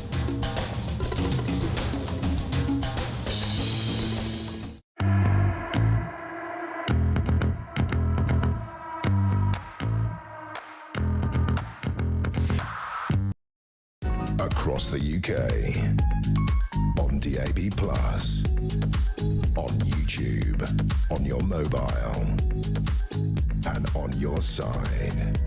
This is Talk.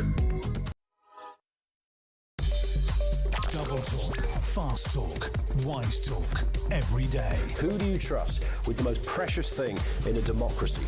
Truth. This is Talk. You know, we can see with our very eyes. We don't need this political claptrap. Galactic-sized conversation on all the issues that matter to you.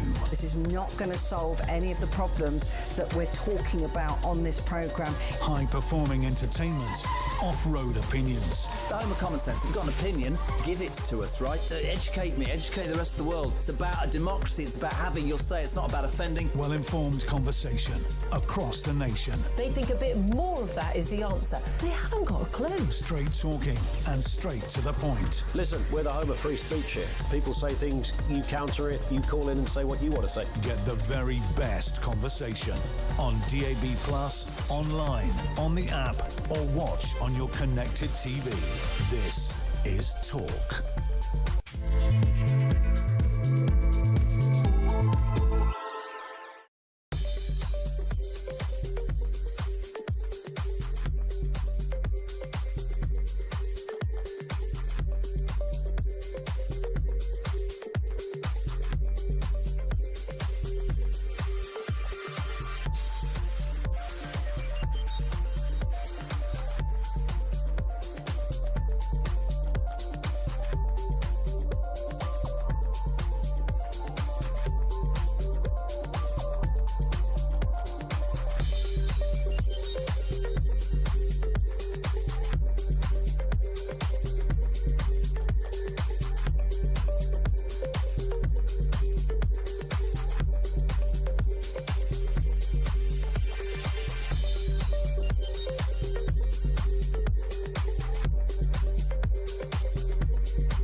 across the UK. On DAB+, on YouTube, on your mobile, and on your side. This is Talk. Talk Breakfast 7:25. Great news. Front page of the Daily Telegraph. Starmer forced to pull Chagos bill. Tories warn it could violate 60-year treaty with America after backlash from Trump. Sir Keir Starmer has been forced to pull his Chagos Islands bill in the wake of a US backlash over the deal. And a big response online. So many messages coming in. Jan in Newcastle. Good morning, Jan. Jan says, good morning, Mark. Great discussion about Chagos. Your lawyer guest, Marcus, says Starmer panics and is indecisive. Well, I believe it's all about his lack of judgment. He makes the wrong call time and time again, irrespective of how it looks or whether he is being hypocritical.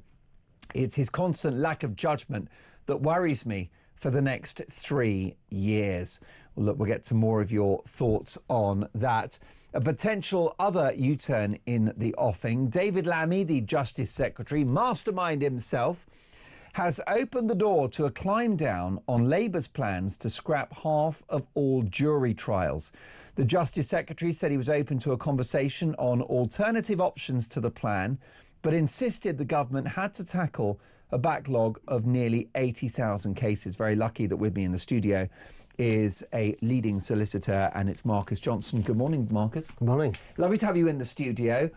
Do you think that this plan to scrap jury trials is now dead in the water? I think it is. I hope it is. I think every lawyer and any sensible person would say it's the wrong move to scrap jury trials. If it's a case of trying to solve the backlog with the cases, the jury trials will do nothing, achieve very little. The delay is not down, in my view, to the juries. So jury trials are not per se necessarily a slower process? Well, they will take longer when you actually reach the trial, but relatively few cases actually go to a jury trial. The big backlog is just with the other delays in the court system. It can take 5 years for a case to get to a jury trial. So the 5 years is the problem, and that's dealt with by, that's the problem of the courts, the processes to get to court, delays in the system, legal aid, interpreters for the ever-increasing foreign population who are committing crimes. There's so many other factors that come into this, and to blame the juries, I think, is wrong. That's interesting. So if you were to scrap jury trials, the impact on that backlog would be trivial at best? Yes, I mean, the Institute of Government recent research calculated that it would save less than 2% of time. And would come at a great cost, because jury trials are there for a reason. They are there for a reason, and I think anybody who has been in that situation, I've been in court many times, and it's the most nerve-wracking.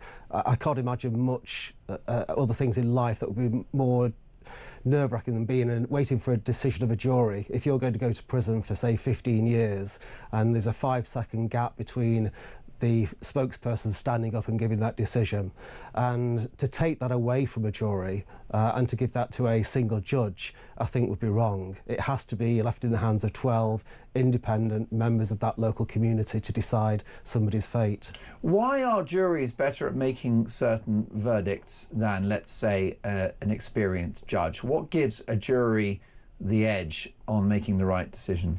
Well, whether it's the right decision depends on whether you're the defendant or whether you're the victim or the prosecution. But to what extent might it serve justice better to have a jury verdict rather than an experienced judge? Because I think there's less chance of bias. If you've got a single judge, I think we all know that judges will have some bias. Everybody has some bias. They have their views. Anybody will have their whole upbringing before they ever go into law, before they become a lawyer, before they become a judge. They've got their views on life, and you can't leave those views at the steps of the courtroom door. Those follow you into the courtroom, and if it's just your one decision that makes the ultimate decision as to whether someone is guilty or not, whether they go to prison or not, then that can be dangerous. Whereas if you've got 12 members of the jury, all those 12 people will have their own views in the same way, but hopefully it's evened out over the 12 people, so you get a fairer system. So 12 people looking at a particular case will make hopefully a fairer decision. The only downside to it, which I think is a benefit of having a judge-made decision, is that we never know the reason why a jury makes or has come to the conclusion it has, because there's no need for them to document that, whereas the judge will have to document his reasons, and that can always be open to an appeal. So I suppose that is a slight advantage of a judge decision as opposed to a jury decision. But also there's something inherently democratic about having a jury trial. The public have common sense and life experience. And the fact is that we've had this sort of jury process for hundreds of years. It's time tested. It is. Unfortunately, it only applies to a small number of cases. The vast majority of cases and people going to court will go to the magistrate's court where there's no trial by jury. That's either a single judge, a district judge, or up to three magistrates. So there is, I think, a problem with that as well. I've been in many cases where the bias is obvious. I've been in cases not too long ago where one judge referred to the police as my police officers. Right. It comes across, it's clear for anybody to see. So there is that problem, and the conviction rate is higher in the magistrates' court. I think any lawyer would say the defence is not going to get a fair hearing in the magistrates' court, whereas in the Crown Court, with a trial by jury, you tend to get a fairer decision. Well, that's interesting. You look at a case like Lucy Connolly, who, effectively paraphrasing her on X, said that they can burn the migrant hotels down for all I care. She spent over a year in prison. It wasn't a jury trial. I think she actually pled guilty, and that's what she got by way of sentence. But if it had gone to a jury trial, the outcome may have been different. I think it would have been different. Really? I think it would have been different. I think with the way that was, it was the media, it was the hype, it was the pressure on the government, on the judges, in the magistrates' court to fast-track those people. Anybody sending out offensive tweets would be dealt with speedily. I think personally they were probably wrong to be advised to enter a guilty plea. That's the decision of whoever lawyer they had, but I think it should have been dragged out. Going to court in those circumstances with the pressure from the government on the judges was only going to lead to one result, and that was a period of imprisonment. And with the judges having their own personal view about the remarks that she'd made that could have been quite different from how a jury might. So you think a jury might have saved Lucy Connolly? I think so, yes. Wow, that's quite something, isn't it? Is there any suggestion that scrapping jury trials would save money? We know the country's broke, we're running a deficit. This government have to find savings where possible. Would it have saved cash? I don't think so. No, not at all. I mean, there's cash that can be saved elsewhere in the system. The court system is pretty much broken. The criminal justice system is broken. There are ways to save money. The jury trial is just a red herring that's not going to achieve it. The Home Secretary, Dean, we haven't got the Shabana Mahmood clip, have we? If not, let's get it loaded up when we can. I want to ask you what you think about this latest move by the Home Secretary. This would be to slash police forces in England. So let's have a look at the story. The number of police constabularies in England and Wales is set to be slashed in what's understood to be the largest overhaul of policing in decades. The Home Secretary Shabana Mahmood will reveal plans next week to significantly cut the number of forces from 43.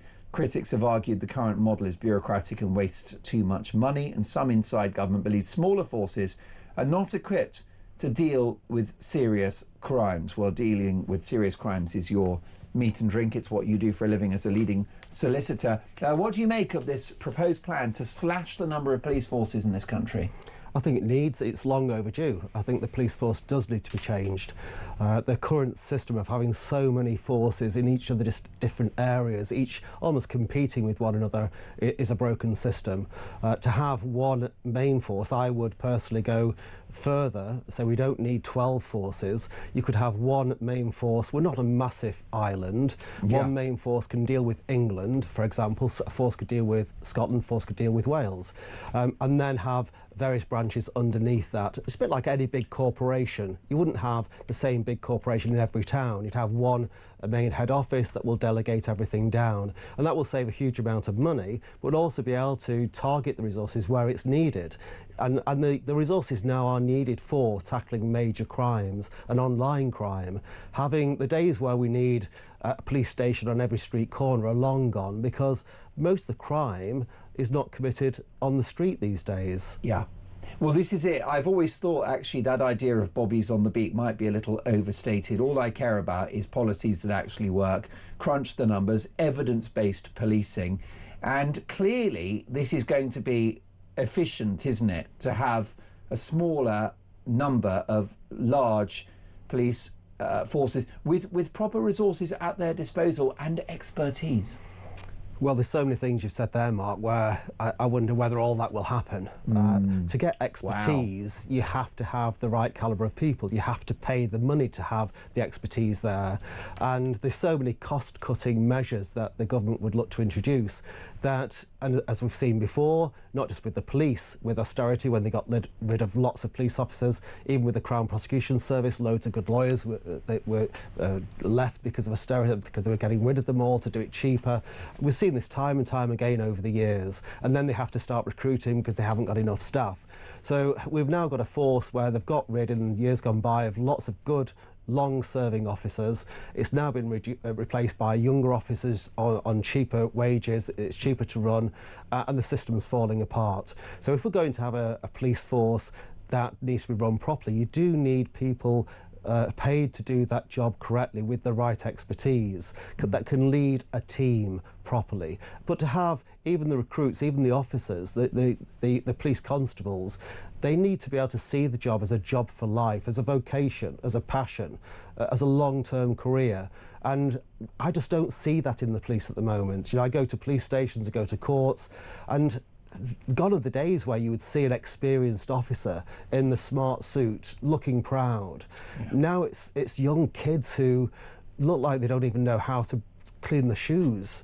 Yeah. It's just gone to pieces. And of course the push for diversity rather than merit is a problem within our police forces too. Well, we've seen that recently with the crime figures within the police and the disciplinary figures within the police. Something like 16,000 disciplinary proceedings in the last year. 5% of the police force have been under investigation for disciplinary problems. It's a staggering figure.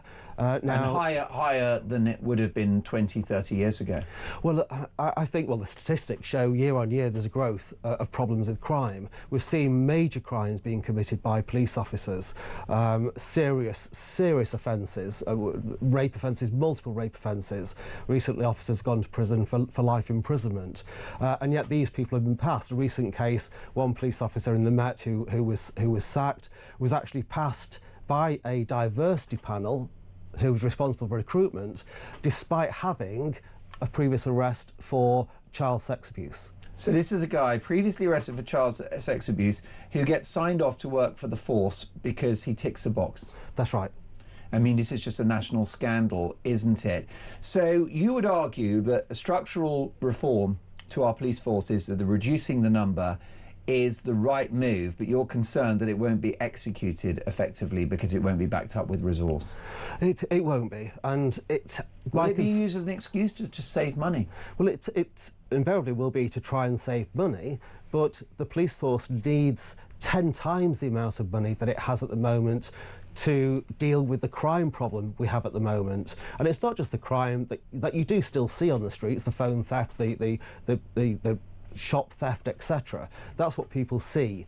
But the major crime, if I can refer to it as a major crime, is going on the internet. It's international, and that's not something the Bobby on the beat can deal with. It's not something the average police officer can deal with because they haven't got that expertise. So I think bringing people in from the outside world, and I think that's something Mahmood is also looking at, is to try and recruit people from outside the police, and that does make sense to me. OK, well, that's interesting. Let's take a listen to the Home Secretary announcing her reforms to policing in England and Wales. Most people, things feel very different. Across the country, there is an epidemic of everyday crime. And all too often, crimes like shoplifting, theft, and antisocial behaviour seem to have no consequence. But crime is also changing. Sophisticated criminal gangs are working across the country and beyond our borders, smuggling drugs and trafficking people into this country. Meanwhile, the online world has changed, making it easier than ever for sexual abusers and online fraudsters to operate. The world has changed, but policing hasn't kept pace. Next week, I will set out a whole new model for policing in this country, delivering neighbourhood policing that protects your community while bearing down on national crime to protect us all. Now, of course, this move follows changes to indefinite leave to remain granted to people seeking permanent residence in the United Kingdom. Marcus Johnston, does Shabana Mahmood, the Home Secretary, strike you as one of the stronger members of this current government? No. The reason being, she's a politician. She's got a career in mind within politics, and will go with the flow. So the tough talk doesn't wash with you? No, not at all. I mean, changes could have been made a long time ago. There's tough talk now, maybe to distract from other concerns that the party has.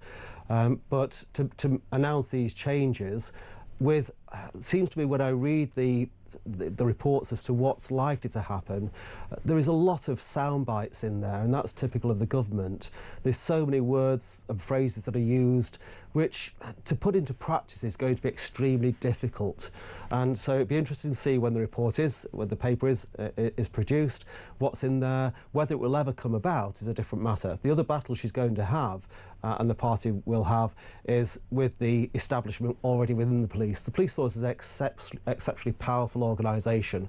The Association of Chief Police Constables is exceptionally powerful. And if you ever notice government, when they're ever talking, if there's something that happens in society and the government is talking about police officers or they're attending a scene, they will always praise the police officers. There's never really any criticism of any police officers. They're always first to praise what the police are doing. And that's because the police are so powerful. It's very difficult to change anything within the police. We saw recently with the Israeli football team, etc., and what's gone on there, diabolical state of affairs. But these words spoken and then somebody retires. There's not really any changes that are made there. It's the same old system. So it'll be a massive uphill struggle for Shabana Mahmood to change the structure of the police force. It needs changing, but whether she'll succeed or not, I'm not sure. A powerful lobby will be pushing back against it. Of course, and what the cops do will circle the wagons. Will that be a problem for a future Reform UK government? If we're going to look at the polls, Marcus Johnston, it's quite clear that at the moment Nigel Farage is the front runner to become Prime Minister at the next election. And the Telegraph are reporting that his shadow Chancellor will be Robert Jenrick, his shadow Home Secretary will be Zia Youssef. And if you think that Shabana Mahmood has plans to change the culture of policing, well, you can quadruple that under a Reform UK government. Are you suggesting, therefore, that a radical Reform UK policy platform will be thwarted by, for example, the police and the Home Office? I think the police will try to stop any change to the current system. Certain police officers, certain senior officers will go along, but it will be with reluctance. But there'll be so many officers who will be will lose their jobs. And that's not something they will need, but they will want. Now, it may be that they'll take retirement, maybe they'll be happy with that, but then we'll be left with less senior officers. Now, she is talking about bringing in outside agencies and, special teams that can solve problems. But again, where do these teams come from? I think with reform, it's possible that, and still wait to see what their actual policy would be on the police and what they would want to change, if anything. But I think they are more willing to bring outside expertise to the table. And I think that's a good thing overall, not just with the police, but with business in general, with politics in general. Well, most definitely. I mean, I think that Reform are planning sweeping changes to the culture of British policing, particularly things like stop and search, shoplifting, other crimes, burglary, which statistically has become decriminalised. Is there a chance that cops and indeed bureaucrats in the Home Office could thwart the will of a very radical Reform UK government when it comes to justice and policing? Well, I suppose it depends on how many MPs Reform have and how many peers they have. That's the problem. They may want to pass legislation to implement these changes, and if it's legislation, there's little the police can do about it. But it's having the MPs and the peers, the lords, who can actually implement those changes. Also, we've got to weigh up that I think Reform are looking to attract attention, attract the media, whether they will actually pass some of the changes. A couple of months ago, I think Farage was talking about a life sentence for somebody convicted of rape, and life means life. Now, that's a big vote winner. That's what the public would want to see, I expect. Whether that would ever get changed, I doubt. But certainly there will be changes, and with what happens on the street, of course we need those changes. There needs to be tougher punishments. I think everybody would accept that. It's pretty much lawless Britain at the moment on the streets, and it's lawless Britain off the streets, on the internet. We're a haven for criminal activity in the UK at the moment. People are coming here to commit crimes because there's no deterrent. It's a free-for-all in the UK at the moment for criminal activity. When you say people are coming here to commit crimes, are you referencing foreign nationals? Foreign nationals, but also people abroad. They can use the internet to commit crimes here, to groom children, for example, from abroad. Right. But yes, there are, and I think there's more and more research coming out now that will document this, and it will be the same in the future, that there are more people coming to the UK to commit crimes. You only have to look at the court system at the moment, and we're in the process of doing some research on this, where a massive number of people from abroad who are committing serious crimes against their local communities. Just go to the courts, go to your local court, go to the local Crown Court, look at the court list, look at the people, the names on the list, make a judgment as to where those people have come from, make those inquiries.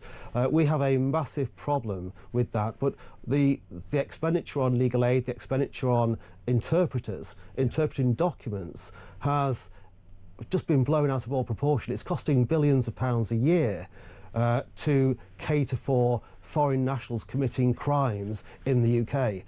But they're the only ones that get caught. Most don't get caught, and those that do get caught, if they are convicted, are rarely sent to prison. And some of these foreign nationals speak English, but they game the system by pretending that they can't speak English when it comes to the court appearance. And if the translator doesn't turn up, they walk free. Well, it may happen. I mean, it's certainly the case where, and I've seen this many times, somebody who can speak English, something happens when they walk through the courtroom door because English is forgotten and they can't speak English. It evades them. So there's interpreters are needed, and interpreters often don't turn up. There's delays. I was in court a few weeks back. There was 4 cases on before my case was called on. 3 of those cases had interpreters. The interpreters weren't there. Each of those cases had to be put on to other days. This is the delay in the system. Delaying, and sometimes the person walks free if it keeps happening. If it happens, they'll allow it once or twice, but ultimately it can lead to somebody being freed. And briefly, just before I let you go, Marcus, obviously there are Brits of all backgrounds that commit crimes, and it's always egregious, it's always wrong. But would you take the view that it's an aggravating factor that a crime would be committed by somebody that's either here illegally or has entered legally as a foreign national? Do we need to have a conversation as a country about the crimes committed by foreign nationals, or is it simply a case that all crime is wrong and we shouldn't discriminate? Well, all crime is wrong, but I think we do need to have a conversation, which has been covered up for so long, about crimes that are committed by foreign nationals, because there's no point, if we can stop people coming into the country that are going to commit the crimes, it's much easier to stop those people coming into the country and stop them committing crimes, not just to let them in, commit the crimes and then try to solve the problem afterwards. And we're not talking exclusively about illegal immigrants here, are we? We're talking about some people who have come to this country, successfully followed the rules, who are still harming our citizens. Of course, it doesn't matter where they're from, whichever country, wherever.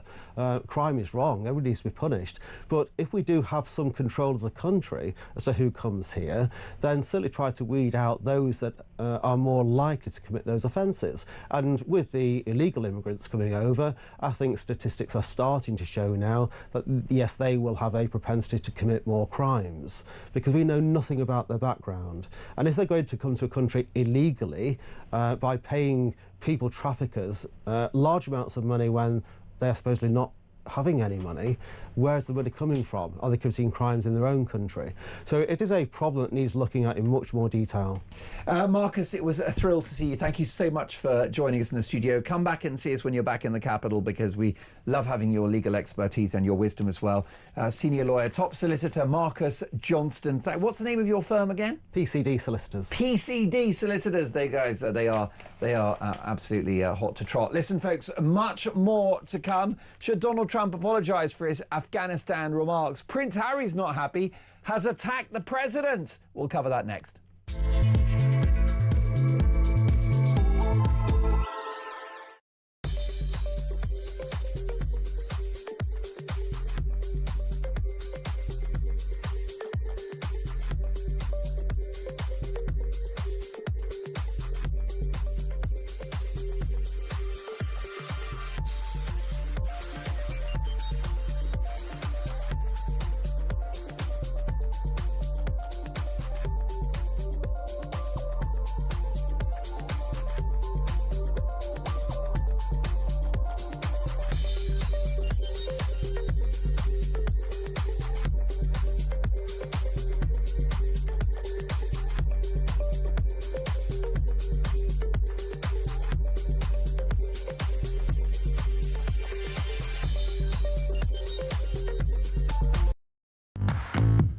Couldn't believe when I heard this report yesterday that the man could be frankly so stupid and so outrageous as to make those comments. I understand that many advisers on the British side who heard about this before he uttered those words, and as you said, we lost 457 of our own young people fighting a very gritty campaign up until 2014. I was talking with my own middle son just about an hour ago who did a tour in Afghanistan as well as previously in Iraq, and he says, actually, Dad, the man's completely mad.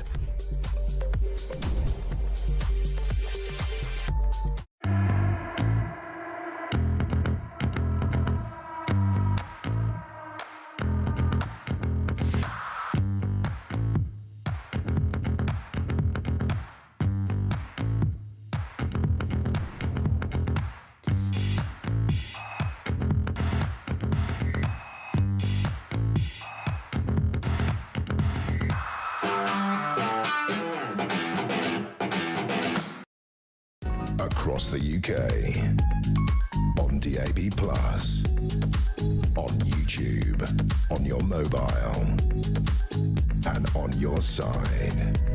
This is Talk. Prince Harry has blasted the President of the United States for his remarks about NATO troops serving in Afghanistan, suggesting that, for example, some of our British soldiers avoided the front line.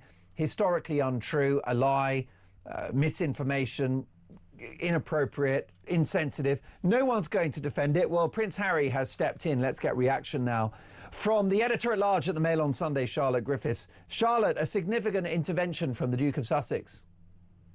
Yeah, and it's, I suppose, to be expected, although the speediness with which he issued a statement I was quite surprised by, because I think if he was still in the royal family, he might have given it a little bit more time just to see if Trump was going to double down, which I think actually he is, or whether he might apologise, which he could also do. But then again, Harry is the voice of veterans, and he's got Invictus coming up in the UK next year, and he's planning a big event in July this year, which hopefully some royal family members might go to. So I think he very much thinks he is the voice of veterans. And of course, he did go to Afghanistan, and he is right to say he saw his own friends being hurt and injured in Afghanistan. So I actually don't really begrudge him. I think if he wants to talk about it, I think he can. He is a veteran, and it's not really for me, who's never been to Afghanistan, to kind of prevent somebody from wanting to speak out or react to Donald Trump. But I just think if he was a member of the royal family still, there would be a little bit more protocol, a little bit less hastiness to the manner with which he fired out that statement. And of course, there is no love lost between Harry and the President of the United States, and that dynamic is difficult for the King, who must preserve the special relationship. The King is in such an awkward position because he's got to go over to the States in July. If that still goes ahead, and he's been told to go there by Keir Starmer. Keir Starmer's kind of keeps using the King to preserve the special relationship. But then Keir Starmer yesterday came out and decided to put on his big boy boots and get all cross with Trump, which is something he's hardly done, really, and since Trump's become president. And now the King's going to have to be wheeled out, find a way to be diplomatically successful in the States, maintaining an air of sort of, I don't know, he's going to have to look a little bit cross with Donald Trump and somehow find a way to chastise him, I think, and sort of make a comment and address this issue, if he hasn't apologised by then, and maybe school him a little bit on history and what really went down. And that hasn't been helped by the fact that Harry issued this very strong statement. But then again, the king is well used now to distancing himself from Prince Harry and saying, look, he's my son, but he's not a working member of the royal family. So, his message is not my message. But I think privately, the king will, of course, be appalled by the comments, as everyone is. As we are here at Talk, of course, like I said, incorrect, insensitive, wrong, heartless. And it's not uncharacteristic for the Trump to shoot from the hip in such a manner. But Harry's had a go at the president in the past, hasn't he, including mocking him on the Stephen Colbert show in the United States and implying that Trump is a divisive figure with some of his remarks on stage at Invictus. So this is a diplomatic issue. And as you say, the speed with which Harry has come out to attack Trump feels a little opportunist. I suppose it is a bit opportunistic. It's a bit hold my beer, isn't it? Yeah, it's just classic Harry because he reacts very strongly to things. And, we all reacted strongly to that comment from Trump. It was horrible and appalling. Yeah. But you just have to be so careful because, look, nothing that Harry said was particularly wrong. I mean, in fact, it was really good to recognise the 457 soldiers who were killed. But I just know him. I know his personality now, having written about him for so many years. It was just, it felt to me like a classic combustion Harry firing off a message. And we all wish we could tell off Donald Trump and all sorts of other famous people when we want to. But when you're a normal citizen and not a political or royal family member, you can't really. He is using his fame to kind of chastise Donald Trump, because if all of us might want to tweet about Donald Trump, but it's not going to make national news, is it? And I just think he ought to be careful, really, about getting angry and then firing off messages like that. Most definitely. Harry well. Of course, you're the editor-at-large at the Mail on Sunday, and you break some massive, massive royal stories and have done for many years now. What's your appraisal of Harry's performance in court as he sues the publishers of your newspaper, the Mail on Sunday? Oh, I think you can't answer that. Thank you very much. Careful, folks, we're going to plead the fifth on that one because, of course, it's an ongoing case. Charlotte, can I ask you also about an interesting intervention from Princess Anne regarding King Charles's treatment of Prince Andrew? What's the story there?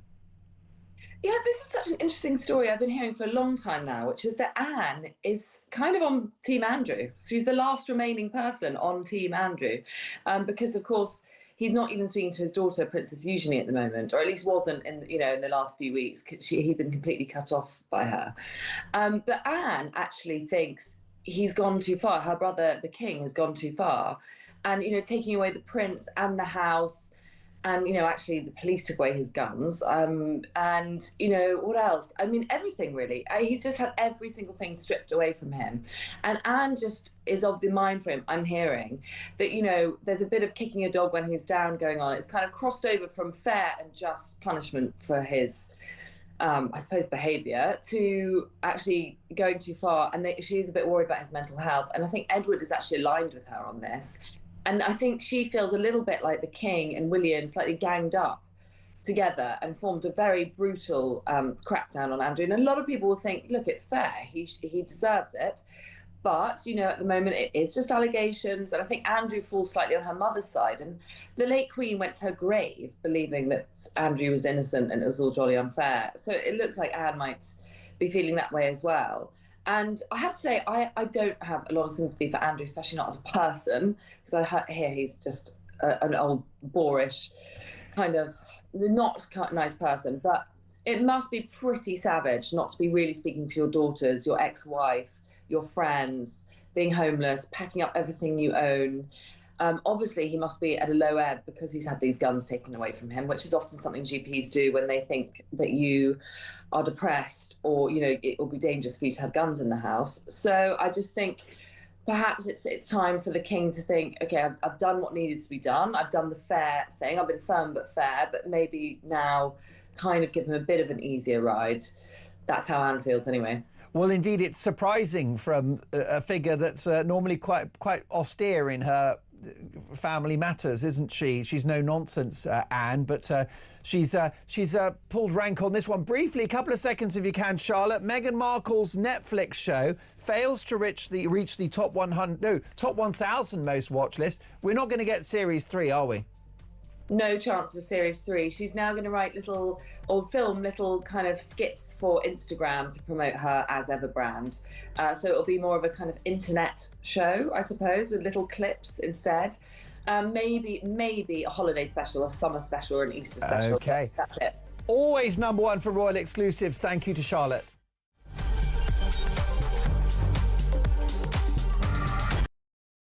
We reject!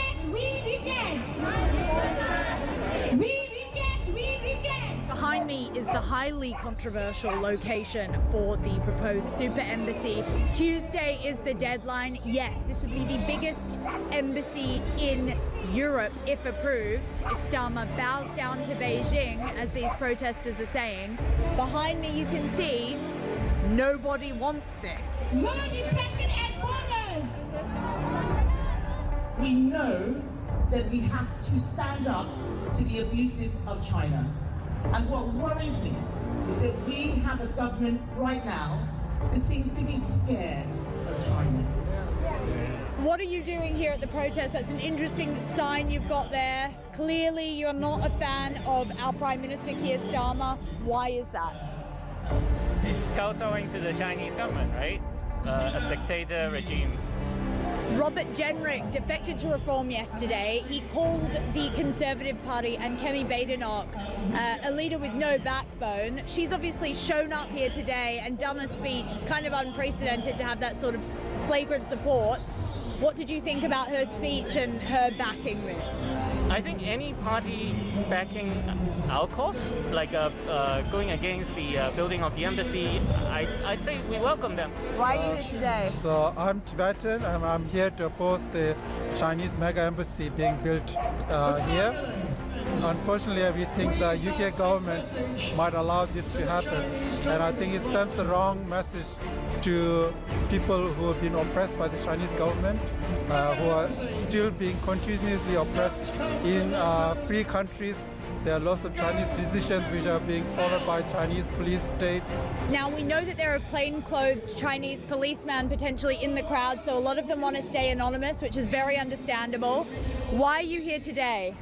Because it's very simple. It's no mega embassy, and this is absolutely unacceptable because this is a very peak area, and I don't think any one of the country they will have choose one of the peak area, prime area, and make it to their one of the I think it's the biggest embassy in Europe.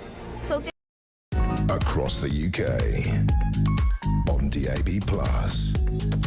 On YouTube, on your mobile, and on your side. This is Talk.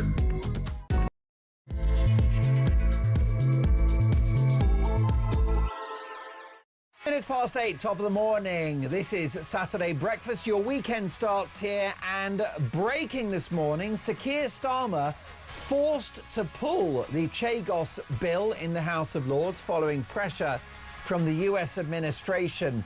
Is the worst sovereignty sell-off in 100 years dead in the water? Meanwhile, Nigel Farage is putting together the finishing touches to his shadow cabinet, with Zia Youssef reportedly the Home Secretary or Shadow Home Secretary, Nadine Zahawi, Shadow Foreign Secretary, and Robert Jenrick, fresh Tory defector, becoming Shadow Chancellor. What's your reaction? As Farage assembles his top team, will Reform deliver in power? Can they produce the political, economic and cultural revolution the country so desperately needs? Can Reform save Britain? 0344 499 1000.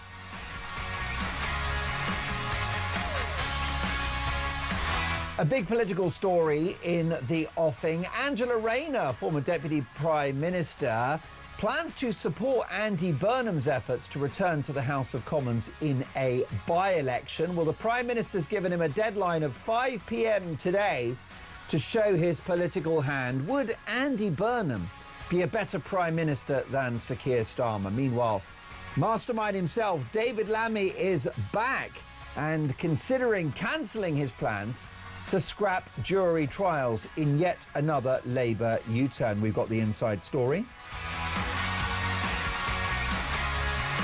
Plus, we will react to the fallout from Donald Trump's remarks about British troops in Afghanistan. So much to get through. It's all about your opinions. My phone number is 0344 499 1000. Text the word TALK and your message to 87222. Or leave us a voice note, and as the saying goes, let's talk. Delighted to have your company on the radio. You can listen on DAB+, in-app and online, or you can watch the show and see my amazing guests. Just head to YouTube, search Talk, and up we pop. And with me in the studio now, I'm delighted to welcome a very good friend of mine, former Labour advisor Matthew Torbit. Good morning, Matthew. Good morning, Matt. Well, this is the front page of the Daily Telegraph. Big story of the day. Sir Keir Starmer forced to pull the Chagos bill. The legislation was expected to be debated in the House of Lords on Monday, but was delayed last night after the Conservatives warned it could violate a 60-year-old treaty with the US that enshrines British sovereignty over the archipelago, the region. Can I ask you, what is your reaction to this, by the way? Does it surprise you? I think there was always the possibility something might happen. I think it surprised me in the sense of there's been a lot of talk about the security concerns, China and all the rest of it, which I totally understand. And I don't proclaim to be any sort of expert on the Chagosian people or the island.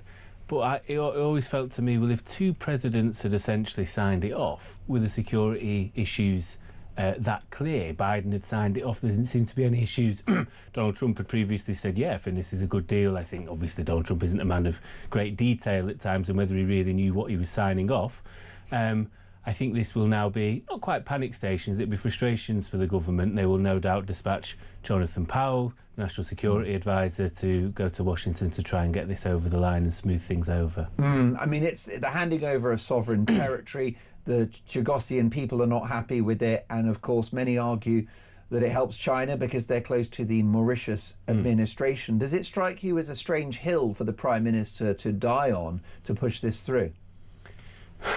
A little bit, I suppose. Yeah, I mean, I don't think anybody's ever raised it on the doorstep with me over the years, put it that way. I think, I don't know if I'd call it peak liberalism, where there's been a judgment and you've gone, we must do this. I always think you've got to go back to what the Chagosian people want, and it isn't necessarily what they want. You go to Crawley, where the vast majority of them live and claimed refuge in this country.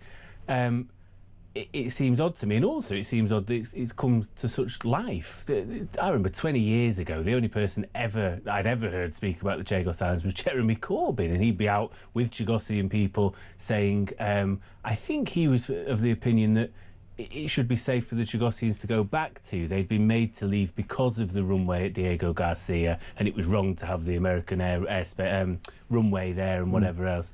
But yeah, it was literally just a non-thing, really, in the vast majority of public life. But all the headlines have been very negative towards it. So again, it's another thing to hit the Prime Minister with, no doubt. Well, that's right. There's the strategic military concern. There is the principle of handing over sovereign territory to Mauritius that doesn't really have a historic claim on the islands. And then the other issue you've got is the cost, because it would actually, set the taxpayer back the tune of billions for the handover to happen. So it's definitely politically very sensitive. Can we talk now about the Mayor of Greater Manchester, who's no stranger to a headline, Andy Burnham? He's got until 5 p.m. today to show his hand and to begin his efforts to return to the House of Commons and potentially replace the Prime Minister as leader of the Labour Party and as PM. So a significant intervention from Angela Rayner, who backs Andy Burnham's efforts to return to the House of Commons. What's your reaction to that? Good for Angela and good for Andy. Why do you think she's backed Burnham? She'll get a role. I'd imagine she'll get a role. I think also this is about, what do we stand for in the Labour Party? What do we, if we really want to pretend that we're standing for anything at the moment? The man is quite clearly, and I'm not one of these that go, he must be the candidate. All I want to see is a fair application process. He should be allowed to put in for it, logic would dictate he would probably be the most qualified candidate compared to councillors and other people that may wish to put in for it, activists and whatever else. He had, at the last mayoral election a couple of years ago, Kim Jong-un levels of popularity. He won every ward in every constituency in Greater Manchester.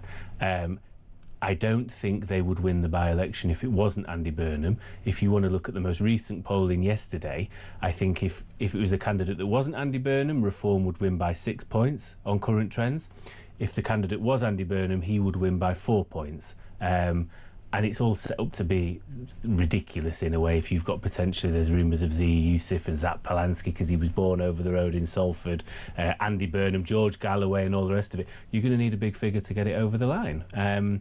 So he's clearly the best option of those, and he's not yet declared, by the way. But I spoke to Andy yesterday. I think he would like to go for it. But I think for me, if you're going to expand so much energy on ensuring one of your best players is not on the pitch, I'm finished. I will resign my Labour membership on Monday morning. What do you make of the mood music from Number 10 that they might block the candidature of Andy Burnham? That was certainly the suggestion earlier in the week. So I think it's weak and I think it's strategically stupid because, again, what I would do is I would say, yeah, let Andy run. If Andy loses... May the best man or woman win. Exactly. If he loses, Andy Burnham's got to own it. His career's finished. I'm now safe in Number 10, no issues whatsoever. If he wins, I'll make him Deputy Prime Minister. We'll put him straight in the Cabinet. He's got to be loyal then.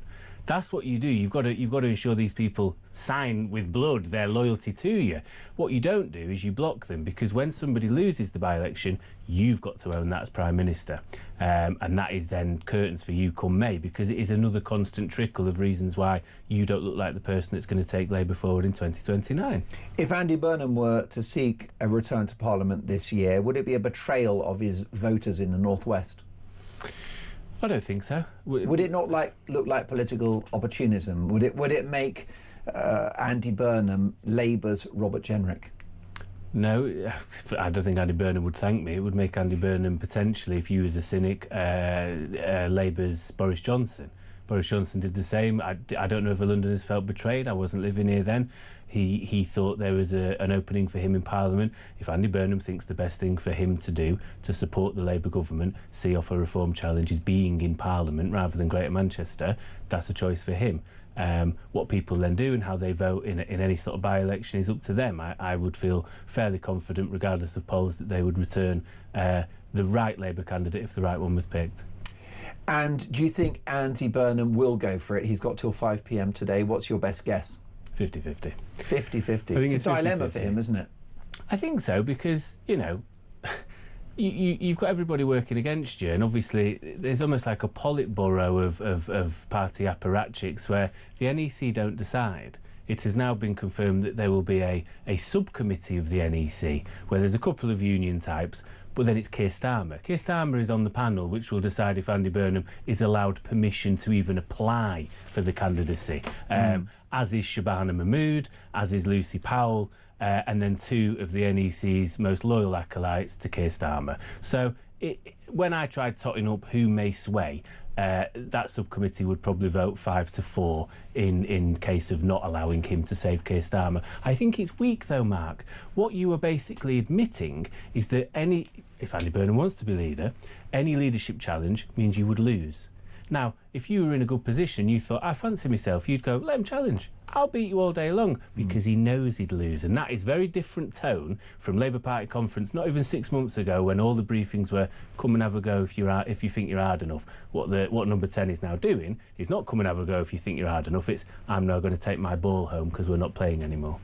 A proposed and reported U-turn on scrapping jury trials, changes to plans for the two-child benefit cap, a U-turn on ID, digital ID, a U-turn on the farmers' inheritance tax raid, a U-turn on Chagos Islands. This is a government that's incapable of governing, isn't it?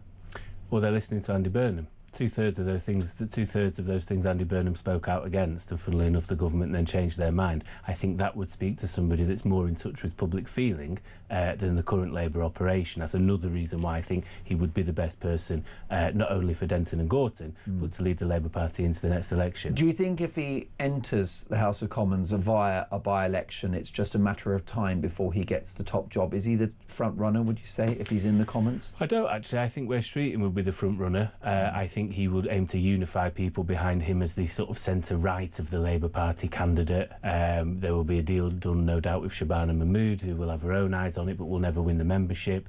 I think Wes would get the most MPs, actually. I think he could get, honestly, up to about 150, 200, and that's why I think it would be a two-horse race.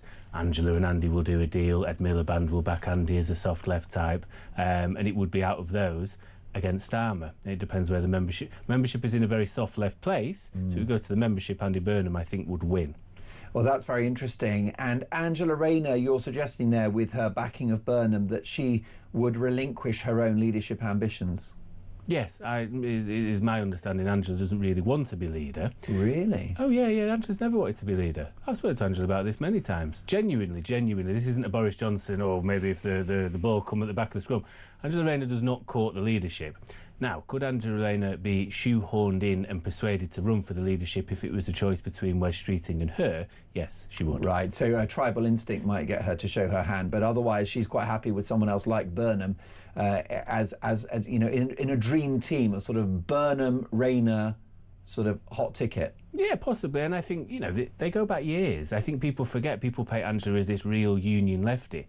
Angela's more, she's not socialist, she's a soft left type, and she backed Andy Burnham in 2015 for the leadership. She wasn't an out-and-out Corbynite. What happened was everybody resigned after Brexit, and therefore lots of people were promoted that were new, i.e. Angela Rayner as Shadow Education Secretary at the time. But isn't Andy Burnham simply pretending to be left-wing, given the fact that back in the day he was a Blair acolyte?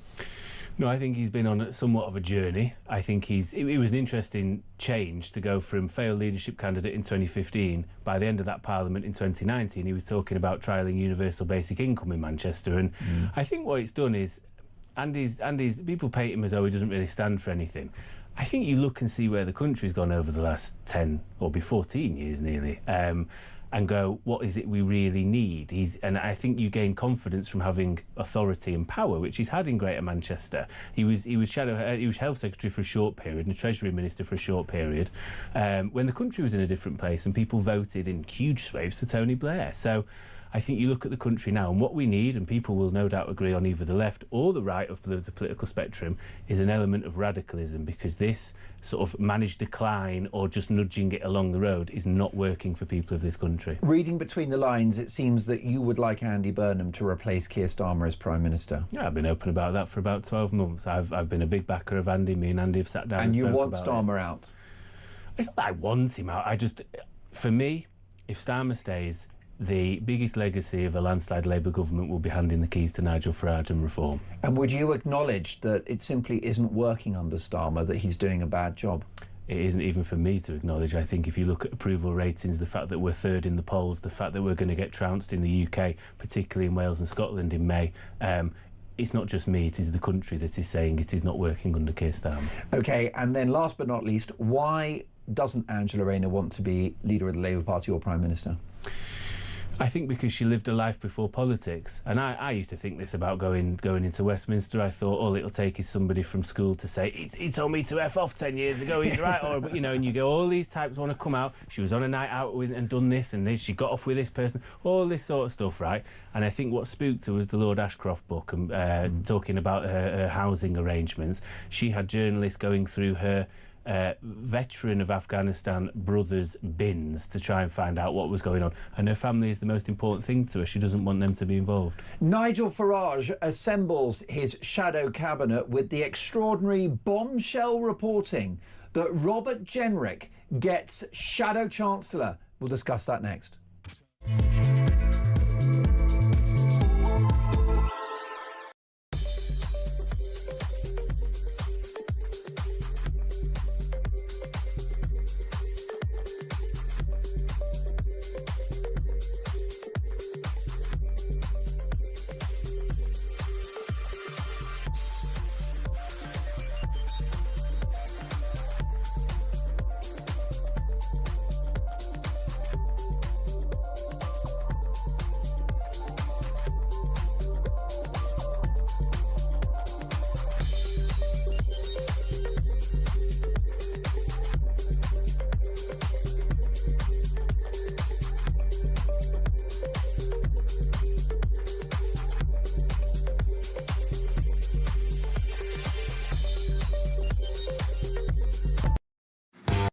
couldn't believe when I heard this report yesterday that the man could be frankly so stupid and so outrageous as to make those comments. I understand that many advisers on the British side who heard about this before he uttered those words. And as you said, we lost 457 of our own young people fighting a very gritty campaign up until 2014. I was talking with my own middle son just about an hour ago, who did a tour in Afghanistan as well as previously in Iraq. And he says, actually, Dad, the man's completely mad.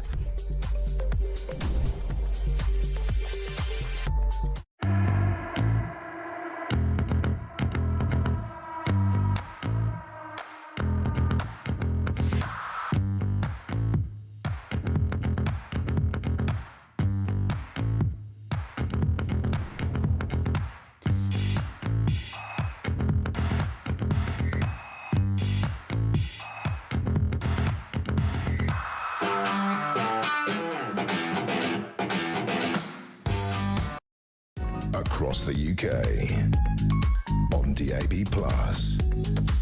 on YouTube, on your mobile, and on your side. This is Talk.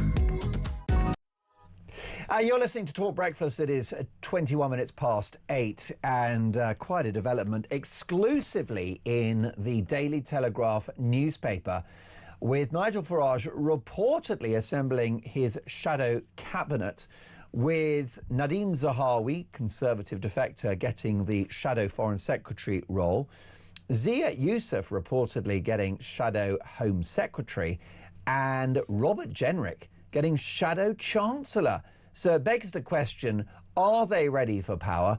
Can reform deliver for Britain? Well, let's get the views of Matthew Torbett, former Labour advisor, and Charlie Downs, who is a campaign director at Restore Britain. Hello, Charlie. Good to see you. Mark. How are you doing? All right? I'm very well. That's an eye-catching appointment if it's true. Jenrick gets Chancellor. Yes. That will have surprised a few people, and it might ruffle a few feathers within reform ranks. Well, it's interesting because there's long been a discourse around who Farage's successor will be after he exits the stage. And for a long time, people thought it was going to be Zia Youssef because he looked like the most obvious candidate. Farage had obviously taken some kind of a shine to him in some sort of a way. He's the only person in Farage's career who he's ever welcomed back into the fold after a falling out, which is quite interesting. But now with Jenrick being appointed Shadow Chancellor, de facto, it's looking like he might be the heir apparent. And this is interesting because I suspect that this was part of his defection deal, right? I suspect that he was promised this role in return for defecting to reform, which tells you a lot, because what it does tell you is, Jenrick is not a man with any economic or business experience in government or elsewhere, whereas Zia Youssef and Richard Tice both are, and both of those people have been floated as potential shadow chancellors. And so what this tells you, in my view, is that Jenrick moved over not for principled reasons but for opportunistic reasons, because he'd be better placed as a shadow Home Secretary, in my view, because he's worked in the Home Office, he's seen it from the inside. He resigned as Immigration Minister over the Tories' failure to act. Wrote a very good paper with the Centre for Policy Studies on immigration, and yet he's now Shadow Chancellor, which doesn't seem to make sense, which is to say nothing of the rest of the appointments. I mean, Nadhim Zahawi as Foreign Affairs, I mean, that is just unbelievable. But to be honest with you, Mark, I support these appointments because I think the sooner people recognise that the reform is essentially just the Tories 2.0, and not just the Tories 2.0, but the worst of the Tories, Boris Johnson's cabinet, the most treacherous cabinet in many decades, in my view. I think the better, because I think now I am completely off the reform train. I think that they are going to betray people. I think they're going to lie to people. I think Farage is basically a con man taking advantage of the desperation that so many people feel about the condition of this country, who's essentially going to do what Boris Johnson did, sell them a government on the basis of deportations, reducing immigration, reducing cost of living and so on, and actually when the rubber hits the road, I don't think they'll do any of those things. But why would Farage sign up for that project? Why would he seek to betray the British people, given the fact that he had to be reluctantly convinced to lead the party in the run-up to the last election? He's not a Boris Johnson type that wanted to be world king from the age of 5. That's quite true, but I do think that Farage is a man more interested in what is popular as against what is true. I think he's more interested in being in with the establishment than tearing it down. I think that's ultimately always been his contention. Well, there is the small matter of Brexit, which might have been a mildly anti-establishment move, for which he was the author. What about his disruptive behaviour in the European parliaments? Well, I mean, many people say that he was not nearly as active in the European Parliament as some people suggest he was, but leaving that to one side for the moment, has Brexit been a good thing? Them on a daily basis. Well, maybe so, but has Brexit, as envisioned by Nigel Farage, been a good thing? Because in my view... He didn't deliver it, of course. Well, that's true, but the vision of Brexit that he was laying out, I think, was not far away from the one that we got, which is to say opening the UK up to global trade, which in reality translated to the immigration of millions of people in a single year over the course of Boris Johnson's administration from places like India. And this was, you know, if you listen to Farage before Brexit, he was saying this. He was saying that we should take more immigrants from places like India and elsewhere, and fewer from places like like Eastern Europe, for example. And so well, that's true, because they're all on benefits. I mean, and the bottom line is, he might have said that about, you know, elite level Indians coming to the UK, but he didn't mean 1 million. Well, I mean, this is, if you listen to Priti Patel even recently, she maintains that actually what they were doing was bringing in elite level migrants. And whilst Farage has, of course, come out against the Boris wave of immigration, I still think that ultimately he's not a man of principle, and I don't think he will lead the country well. Well, that's interesting, isn't it? Matthew, the issue you've got is that Reform are a threat not just to the Conservatives. It could well be that the Tories face extinction electorally as a result of Farage's insurgent political movement, but it's a threat to Labour too. And what he's doing is bringing in experienced policymakers like Zahawi and Jenrick into the Reform shadow cabinet. It makes them look ready for power. Yes, a bit. I think Charlie touched on some interesting points, and I do think, just very briefly, there's always been a bit, I think, of Nigel Farage that has wanted acceptance from the establishment. Without doubt. People may remember him essentially getting on his knees and begging for a peerage post-Brexit because he'd done what he wanted to do, and he wanted to be part of that club and was furious to be not given a peerage, and therefore started the Brexit Party and stood against them, and this is clearly like a personal battle. Experience is good, you need experience. I spoke to a friend the other day who's always been a Conservative voter and loves Nigel Farage and would have voted Reform, and he said to me they're looking more and more like the establishment now, and that worries me. And I think to get experience is one thing. It's very easy, I think, for Labour or others to tar them as failed in experience, because obviously you can tie them to all of the last 14 years and many of the unpopular decisions made. Robert Jenrick did resign as Immigration Minister. I thought at the time probably for career reasons rather than for this Damascene conversion of what the Home Office had shown him. He then obviously got on the Ozempic and started talking about leadership not long after, so that's why I thought that. The Shadow Chancellor thing is interesting. I got pilloried on Twitter for saying a Reform source had told me 3 weeks ago he was joining to be Shadow Chancellor, and everyone said, no, Zia's got it sewn up. And he probably thought he did, and it'd be interesting to see how he really feels about that. Well, they're being very buddy-buddy online at the moment, which I suspect is an instruction from on high. What I would say is that even when Jenrick was a Conservative and I didn't know about him defecting, he seemed the natural heir, if you will. He seemed more Reform than Conservative by the end of his sort of Damascene conversion, or the cynical gone over for career prospects, and that would make more sense. Zia Youssef, very junior in the ranks of politics. I don't doubt he's an intelligent man, but it seems to be just finding out at the moment it's a game. He tweets the other week. Yeah, but I just wonder whether actually what the appointment of Jenrick to the Shadow Chancellor role does is demonstrates that this is a grown-up political movement that's ready for power. This will assuage the doubts of some right-leaning voters who think that Reform UK are a bit of a ragbag of swivel-eyed loons, and actually no, they're someone that's been in government, a great communicator, someone that will be a good chancellor.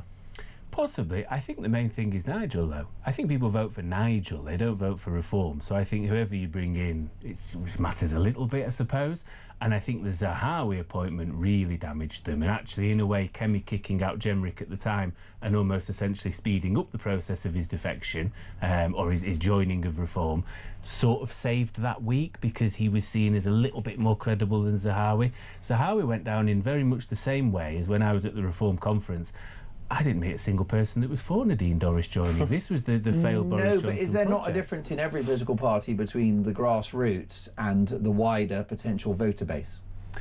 Yes. You don't have to keep the Reform hardcore happy. You know, you pay the price with someone like Nadeem Zahawi, because then your kind of normal voter will look at that and go, well, that's the guy that rolled out the vaccines, the most successful vaccine rollout in the Western world. Possibly. This guy, you know, he can get things done. But I think the thing that gets them from 30% to 35% and gets into a point of majority sort of speak of general election is they need somebody from Labour, or they need a Labour type, because they need to say we speak for the country, not just for the centre-right, and therefore we speak for all these people that are disillusioned up and down the country, not just Tories that are disillusioned and therefore have found a new vehicle. That's where I think they need to find somebody, trade union type. Nigel spoke before about how he would like trade unionists in his party, or somebody, there's this Labour figure that's been touted and pulled away and will no doubt come back. Depending on who that is, that would be a very useful thing for him, I think. Who's your money on, Matthew? I always thought Kate Hoey, she's totally panned it, and in a way, not to sound like, oh, let's have a go, it don't really count. She left 8 years ago. She was basically the DUP for a whole 30 years in Parliament. She was never really Labour in that Labour sense. I think her announcement would have been a nothing burger last Tuesday when it was... Yeah, and I think she was campaigning with Nigel at the last election for reform, and she's, you know, so that wouldn't count. She said it isn't her. You'd maybe expect that from people. I don't know who else it would be. I've gone through all sorts of different people that have said it's not me. So I don't know. Well, I don't know what you think, Charlie, but I think unless it's a sitting Labour MP, it's a nothing burger. Yeah, I agree, and I can't think of a single sitting Labour MP who would go over. I mean, I don't think any of the... I mean, are there any, like, right-wing Labour MPs? Graham Stringer has ruled it out. Right, okay. Yeah, Graham Stringer is Labour. He's... And people have said Glassman. I think that's to misunderstand what blue Labour is. Yes. He's not. Well, I mean, Lee Anderson was Labour as well. He was also Conservative, though. Yeah, I know. Lee blows with the wind, I think, a little bit. Yeah. And I like Lee, don't get me wrong, but... How can you... I think you've both lost the plot characterising Farage as an establishment... Did we have it to lose? I don't know. Who knew? Characterising Nigel Farage as an establishment figure or someone that wants the establishment to acknowledge him and tickle his tummy. I mean, this is a guy that's going to scrap net zero, which is a massive anti-establishment. This is a guy that stood in Dover 10 years ago, making himself very unfashionable, calling out the boat crossings. Talk about early. He was a decade early on that one. So, we have to define what establishment means here, right? Because there are certain policy things which are closer to the core of the establishment than others, right? So net zero, for example, Tony Blair himself, who has been an arch sort of climate change activist, I suppose, at a very high level for decades, has in the last couple of years come out and said, if net zero policies mean that energy becomes unaffordable, then we should not do them. So that shows you that net zero is not actually a core establishment tenet. Even Bill Gates appears to have abandoned it as well, saying we should do more to tackle poverty and inequality. So perhaps it's not that anti-establishment after all. And so the question is... But it was Farage who moved the dial. It's not a question that people don't arrive at that conclusion eventually. Farage got in there early. He showed courage, and he was an anti-establishment figure. He likes to break things up. Well, again, if you look at the issues that he chooses, it's never going to be the ones at the very core, at the very heart of the establishment. And I'll tell you what, in my view, those are. I think the tell is always foreign policy, and I think on foreign policy, Reform are indistinguishable from the establishment in this country. They are pro-Israel, they are pro-Ukraine, and they basically toe the line on those issues. Nadeem Zahawi being touted as Foreign Secretary, I think shows you that they are, again, more interested in courting the establishment as it exists, courting the foreign policy establishment as it exists today, rather than overturning it. And sure, Britain is a small power these days. We don't have a huge amount of power when it comes to international relations, but nevertheless, I do think that a Britain-first foreign policy is absolutely essential going into this very uncertain future. And I don't see Reform saying anything in that regard. And if I may continue, if you listen to how they define Britain and Britishness, if you listen, for example, to Zia Youssef at Reform's conferences, he says that what Reform is fighting for and what its supporters believe in are British values. And this is a term that was invented by Tony Blair in the late 90s to describe the unifying principle that would bring together our increasingly diverse, racially, ethnically, religiously society. And this, as a project, in my view, has utterly failed, because British values were enshrined in law in 2014 by Michael Gove, when he was Education Secretary, as democracy, the rule of law, individual liberty, and mutual respect and tolerance of those with different faiths and beliefs. And the idea was that if everybody just embraces these values, then we'll all get along and it will be a happy, clappy society. And that has utterly failed, because we have sectarian politics now in this country. It was doing what the left do, which is calling something different to what it actually is. That's correct. Trojan horse. Yes. And if you listen... snake recoil. And if you listen to Layla Cunningham talking about her her potential London mayorship, if you listen to Zia Youssef talking about the vision for Britain that he has, if indeed you listen to Nigel Farage and talk about and listen to what he thinks Britishness is, it is not based on reality, in my view. It's based on these Blairite constructs. And if they had the balls to actually talk about demographics, to actually talk about ethnicity, and to actually talk about Islam, those three issues, I think I would believe them a lot more. But they're too scared to touch these issues. Next up, are illegal immigrants crossing the channel a threat to the safety of this country? There's a suggestion now that Islamic State fighters are on the small boats. We'll discuss that next.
Across the UK, on DAB+, on YouTube, on your mobile, and on your side. This is Talk. You are listening to Talk Breakfast. So much to get through in the course of the next hour and 20 minutes, including Dolan's dispatch at 9 a.m, when I'll be making my first public pronouncements about Donald Trump's Afghanistan remarks in relation to allied service personnel. But first, how about this? Britain risks Islamic State fighters sneaking in on small boats. IS extremists could enter Britain on dinghies if they're left at large by the turmoil in northern Syria, the UK's terror watchdog has warned. Jonathan Hall, the independent reviewer of terrorism legislation, said there was a risk that IS fighters and families from Britain could try to return to the UK on small boats via the Channel or other smuggling routes. Matthew, it is time for this government to get serious about stopping the boats, isn't it? Yeah, I mean, this is a consistent... This is a consistent position I've had for God knows how long. I don't think it's particularly left-wing to have no borders or weak borders. I think it is left-wing to have strong borders and look after your country, both from a point of economic issues but also security issues. I would agree with you, but your party doesn't. Well, it's interesting because we're also seeing the fact that there's, apparently, according to some sources, there'll be net zero migration this year due to various different reasons. I think the majority of them, I would hope, will actually end up from Syria into Turkey, and that has its own issues of what the hotbed that will become potentially of radicalism and preying into the eastern bit of Turkey. Yeah. There's obviously the possibility. I think the French, don't care because, if it's not their issue, if they're heading off to Britain. And I think because of that, I've always been a believer of trying to meet in the middle on this sort of stuff and looking at things like offshore processing and the idea that don't come all the way here. If you're in Turkey because you fled Syria, hand your passport in at the nearest British embassy, we will vet you, and if you really are truly an asylum seeker, we'll see what we can do. If you're getting in a boat and you've not done that, we will have questions of why you've not done that and why you're really coming here, whether that because you're an economic migrant that's about to throw your passport in the Channel and pretend you're from Afghanistan or some other war-torn country, or because you wish to do harm upon people of this country because you've been radicalised. Yeah, I mean, look, if you needed minds focusing on the boat crisis, then the threat of terror on British shores is surely enough to focus minds. But it won't change the policy, will it? I've always found it interesting how this government, and previous ones for that matter, have never really talked about the small boats crisis in the language of national security. It's always been in different terms. When actually I have long thought that this is a ticking time bomb, right? We're bringing bringing in all of these unvetted people, 70% of whom come from places like Afghanistan, Syria, Eritrea, these countries that are in, they're failed states, right? They are in absolute turmoil. And I do think it's interesting. I mean, I always think that we do have to look at the Western role in these things. We've talked about foreign policy before. American and British foreign policy in the Middle East, I think, is largely a contributor to these countries being so unstable and in such a mess. Does that excuse people coming from those countries and entering our country illegally? Absolutely not. And I think that if they do come in illegally, they should be detained and deported overnight, immediately. They should not be held in this country for an hour. They should be removed immediately. And yet we're in a situation where our research shows we have maybe 2 million illegal migrants in our country. Now, not all of these come from the boats, but a great many do. And again, we don't know anything about these people. They could be terrorists, they could be murderers, they could be rapists, and many of them are. Most definitely. Amanda says, Islamic fighters on small boats, well, there's a surprise. Not. Tell us something we didn't know. At last, it's actually being mentioned. What a scandal. ISIS fighters on the boats, Mark. Which political genius worked that out, says Barry. My viewers and listeners get it. Don't they? But unfortunately, the government don't, and the political establishment don't. Where's the urgency on this one, Matthew? I don't think there is one, because if we talk about establishment earlier and whether it be Blairite or otherwise, is the idea that we should all do our bit. Now, the problem with that is, first of all, and the problem with the fact that we can't deport is that the 1951 UN Convention that we signed up to on refugees and asylum seekers way back when, for the benefit of Jewish people fleeing Germany post-Holocaust and other bits of Europe, says that you are allowed to come to this country or otherwise by irregular means, which in a way is fair enough. You're not going to leave Kyiv on an airplane anytime soon, or Kabul or anywhere else. I think because basically 2/3 of the world is at war, if not with other countries, but also with itself, we really have to think about what we now describe as an asylum seeker.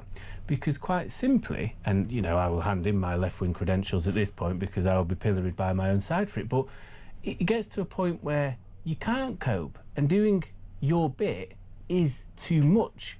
And I think we have to then look at what we do about that. And I don't want to start breaking up conventions and all the rest of it, but I think we have to have a real look at who it is that we're allowing to come here. And there will be cases where maybe you have to do more than just your bit. I think in the case of Ukraine, I sort of get it. I think when it is a civil war that's been going on 10 years in a country, that is awful. And I'm so lucky to be born in this country and not elsewhere where that is happening. I totally respect my privilege in being able to say this. However, what do we do about it? Because again, part of it will be our fault, and the destabilising, in some cases purposefully, in countries certainly out towards the Middle East and Africa.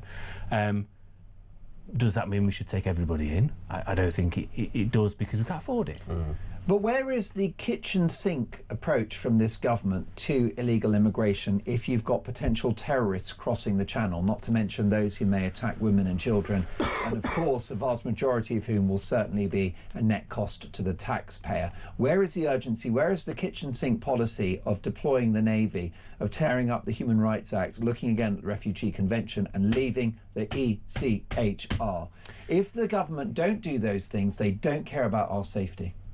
I think the ECHR one for me is always sold as a bit of a silver bullet. I think Strasbourg has got involved in 6 cases, or is it 8, since its conception into this country. Therefore, it's not really the issue, to be perfectly honest with you. I think the Human Rights Act, and for me, it's domestic policy. It's always made very vague. So therefore, human rights lawyers can take that in whatever perception they wish to help their clients, because that is their MO.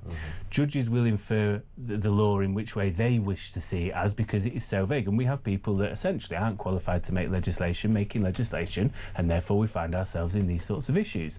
Human Rights Act is a fair one. The ECHR has its own issues, but I think isn't really the issue. But I think the big one, I can't remember if Nigel had mentioned it, and I'm not sure, maybe it was Zia, is the 51 Convention. That's the one that ties it all together.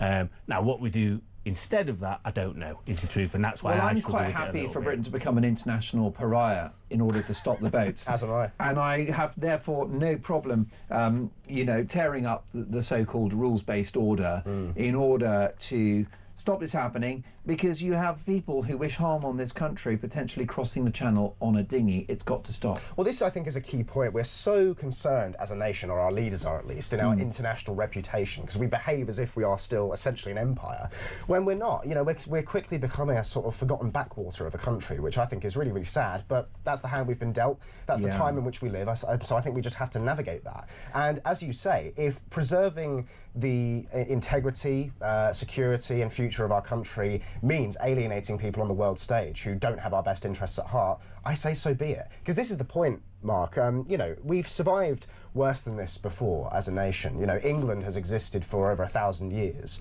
And, you know, I think there's been periods of our history where we've faced certainly similar problems, incursions of the Vikings, for example. This is a problem that we've been seeing for the entirety of our history, and it's always a result of bad leadership, these kinds of invasions, because this is what we're seeing again in the 21st century. And so the solution is always strong leadership, robust, you know, decisive leadership on these issues.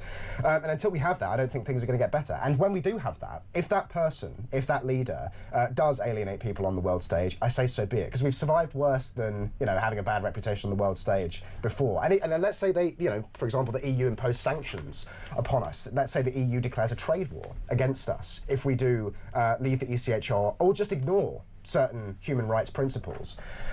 You know, I say so be it. We can survive that. What we can't survive is demographic replacement. What we can't survive is, you know, literal barbaric extremists in our midst being put up at the taxpayer's expense, and people who speak out about that being penalised, either socially or you know, legally. You know, these are huge issues, and I think the idea that our international reputation has to come before those is ridiculous. Final thought on Reform UK and your scepticism about the project. Nigel Farage has one main goal, which is to win power. That's everything.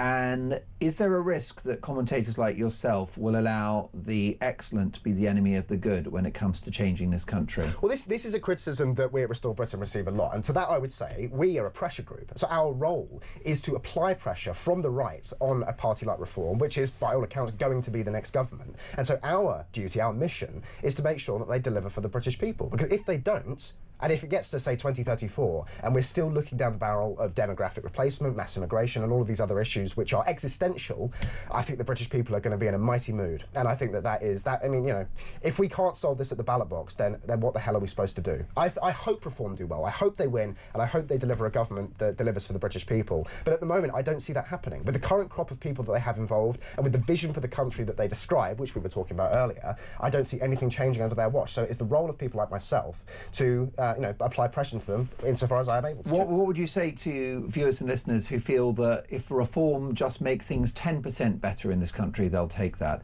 I think the expectations of many of my audience are quite low, and that they're not expecting miracles from a Reform government. They just want things to improve. Well, look, I think Reform will have basically one shot at this for a variety of reasons, which we may not have time to get into now. Well, what do you think those are? Well, I mean, I think that, again, not to keep bringing it up, but there's the demographic reality. I think, but after come 2030, white British people will be a minority of births in this country, and then in 50 years' time, we will be an absolute minority in the country. And unless that course is averted, this country is not going to exist recognisably anymore, and it has to be now that it is averted. And I think Reform, again, have expressed no interest in doing that. Because they can tweak around the edges, and this is why I think it's interesting that they call themselves Reform. Because I don't think Reform is ambitious enough. I think what we need is restoration, right? And like tweaking around the edges, fiddling with the system as it exists today, and essentially acknowledging that the system is legitimate as it exists today, is not good enough, because it's not. Matthew, what's your reaction to what Charlie's had to say there about irreversible demographic change in the country? It concerns me. Because my child won't be white, the woman I'm marrying isn't white, therefore should that be a concern? Should I be concerned about No. I think that if somebody marries into the British tribe, then they are as British as I am. But the issue is that many people are not doing that. Many people are coming here for self-serving reasons. They're coming here because they're just following incentives, which I think is perfectly understandable. Upwards of $1 million in a year. Yeah, exactly. But at the end of the day, like, a nation is not, as Zia Yusuf would argue, a set of values. A nation is a people. Britain is the English, Scottish, Welsh and Northern Irish.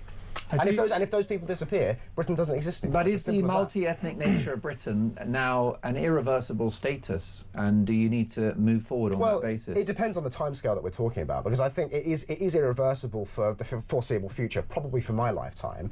But I do think that, you know, if you, I'm a Christian, right? And if you read the Bible, you read that, you know, mass immigration of the type that we're seeing in the 21st century is not the cause of the problems that we have, but rather a symptom of a sick society. Because if you look, for example, at the 1967 Abortion Act, since then, 11 million abortions have taken place in the United Kingdom. How many foreign nationals are currently living in the United Kingdom? About 11 million. And so there's a direct relationship between those two things. The British people themselves have become degenerate and need to get their own house in order, otherwise they will lose their country. And this is the point that people aren't prepared to make. Matthew, last word? Well, I think we need to incentivise families. Totally, I totally agree. I think that the fact that, and this isn't just an issue here, we see China having huge issues of trying to get people to have children, and they've tried to offer financial help, and actually it turns out you'll basically get 2 trips to the wacky warehouse, and that's it. Therefore, why are you going to do that? Well, people are being priced out of having families, and it's devastating for people that want to do so. It's awful that you have to make the choice between paying your bills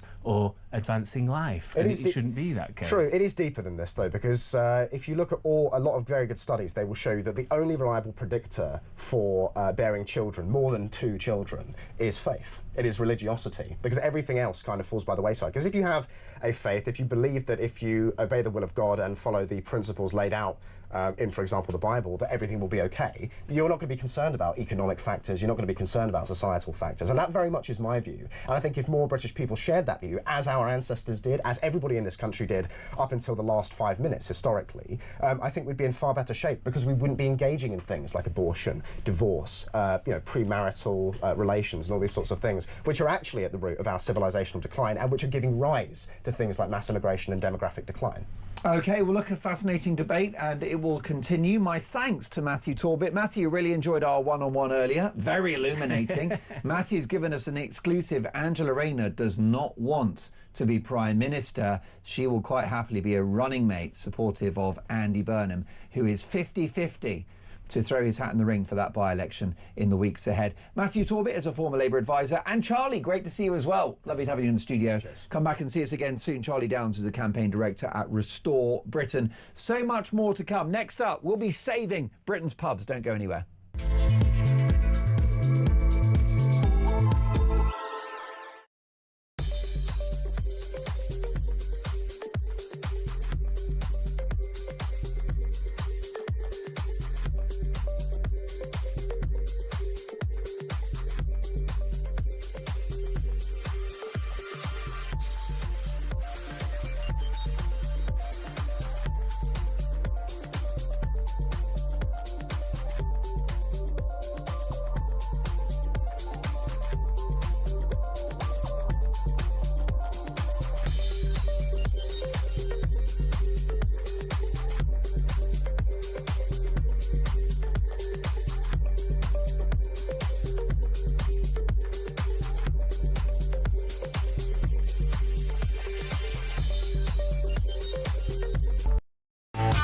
Couldn't believe when I heard this report yesterday that the man could be frankly so stupid and so outrageous as to make those comments. I understand that many advisers on the British side who heard about this before he uttered those words, and as you said, we lost 457 of our own young people fighting a very gritty campaign up until 2014. I was talking with my own middle son just about an hour ago, who did a tour in Afghanistan as well as previously in Iraq, and he says, actually, Dad, the man's completely mad.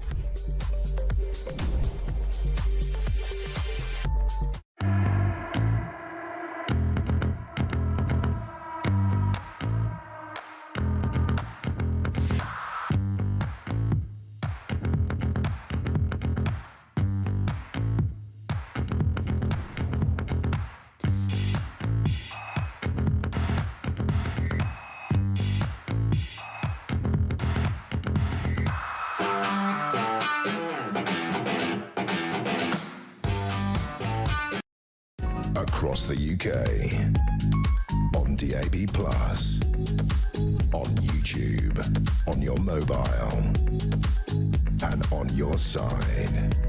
This is Talk. We are just 8 minutes away from Dolan's dispatch, my first on-air reaction to Donald Trump's remarks about Afghanistan. You won't want to miss it. But on this show and on this network, we're very passionate about the importance of our pubs. They are critical national infrastructure, the hub of the community, a big employer, a big investor, and a big part of our economy. Well, very concerning news from the Daily Telegraph. Pubs across Britain are being forced to stop showing live football as a result of the Chancellor's tax raid on hospitality. Publicans are saying that they're now going to be forced to cancel their Sky Sports and TNT Sports subscriptions because their business rates valuations are due to increase by thousands of pounds a year. Of course, this actual Sky package and the other options, you've got TNT Sports, they cost a lot of money, but they bring punters in. Let's get the views now of the landlord at the Railway Tavern. And where is it? I don't know how to pronounce that. But let's get the from the horse's mouth, Paul Sanford. Morning, Paul.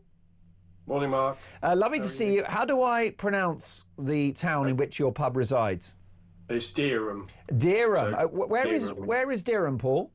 Dereham in the heart of Norfolk. Lovely, Like, beautiful. I'll have to pop in and have a couple of pints of Guinness at the Railway Tavern. Paul, tell me about your situation at the Railway Tavern.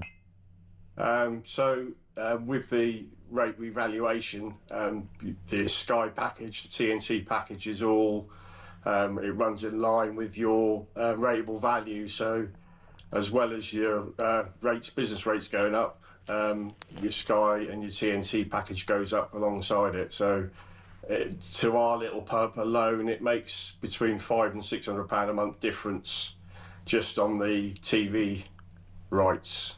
I cannot believe it. You're telling me that it's going to cost you an extra £400 or £500 a month, 5-6 grand a year extra to show football on the telly? Exactly that. And that's on top of the inflation, which has absolutely destroyed hospitality because everything's gone up. All of your resources that you need to run a pub, the business rates, the national insurance rate, the workers' rights package, and of course the minimum wage as well. I mean, this is a war on multiple fronts. Yeah, it's just unachievable. I mean, we are a really busy pub.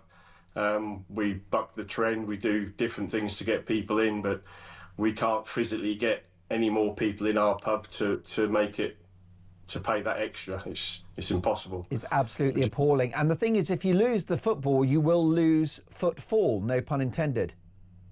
We're a massive sport-orientated pub, so yes, it'll be disastrous. Why do you think the governments have done this? I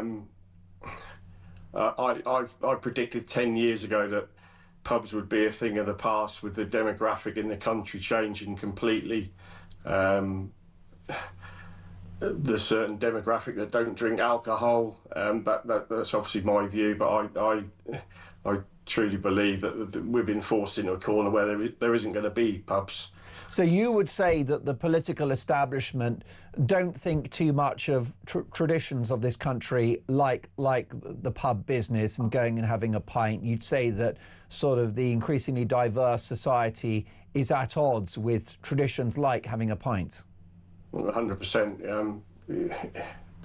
We just getting rid of all our traditions it's just something has to give. We're just we've been forced out of business basically, and I speak for myself, but I know a lot of other publicans are in the same position. The footfall's just not coming through the door for one reason or another. Interesting, isn't it? I suppose I agree with you that if the government cared about hospitality and about the tradition of the British pub, they would do more to protect it. 100%. I mean, what they've done with the business rates, I get the re-evaluation bit, but to withdraw the relief at the same time, it just doesn't add up. The figures just don't add up. I don't know any pub. I say again, we're a really busy pub, but it's just unaffordable. It's just the spare cash is just not there to pay all these increases. No, and you must wonder why you bother. Your pub is full, it's busy, and yet you still can't make enough to keep up with Rachel Reeves's enormous demands. Exactly, yeah. I mean, it gives you sleepless nights. You're worrying about your employees. It's terrible. Why are pubs so important to this country, Paul? From a community point of view, I mean, our little pub, we raised over 50,000 for charity last year for local good causes. So without that platform, that all goes and go across the country. I know lots and lots of publicans that raise thousands for good causes. Paul, what can my viewers and listeners do to help? There is petitions going around to actually force Rachel Reeve to reassess her decisions. It needs to be done sooner rather than later, because I know people are throwing the towel in already. It was talked about 2 or 3 weeks ago, but nothing's actually been said yet. Do you know where we could find that petition?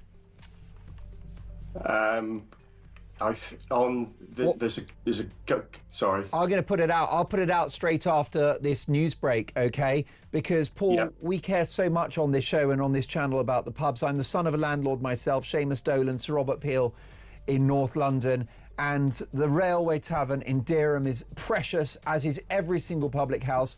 And we'll do what we can to do our bit to save this critical infrastructure. Paul Stanford, you're a star. We'll catch up very soon. This is Talk Breakfast.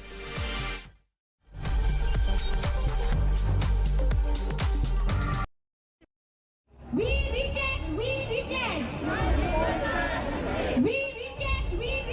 Behind me is the highly controversial location for the proposed super embassy. Tuesday is the deadline. Yes, this would be the biggest embassy in Europe if approved, if Starmer bows down to Beijing, as these protesters are saying. Behind me you can see nobody wants this. No depression at borders! We know that we have to stand up to the abuses of China. And what worries me is that we have a government right now that seems to be scared of China. What are you doing here at the protest? That's an interesting sign you've got there. Clearly you're not a fan of our Prime Minister Keir Starmer. Why is that? It's kowtowing to the Chinese government, right? A dictator regime. Robert Jenrick defected to Reform yesterday. He called the Conservative Party and Kemi Badenoch a leader with no backbone. She's obviously shown up here today and done a speech. It's kind of unprecedented to have that sort of flagrant support. What did you think about her speech and her backing this? I think any party backing our cause, like going against the building of the embassy, I'd say we welcome them. Why are you here today? So I'm Tibetan and I'm here to oppose the Chinese mega embassy being built here.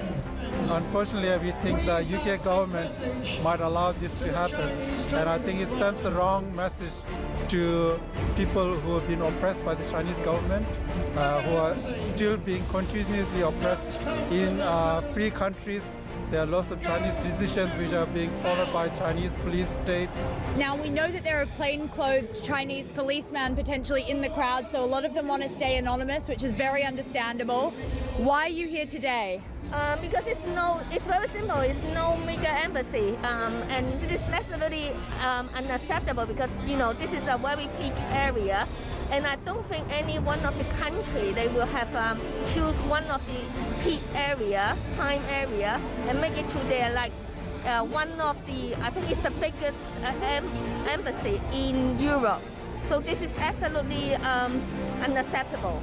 This government is engaging with China confidently and pragmatically and challenging them where... Across the UK, on DAB+, on YouTube, on your mobile, and on your side. This is Talk.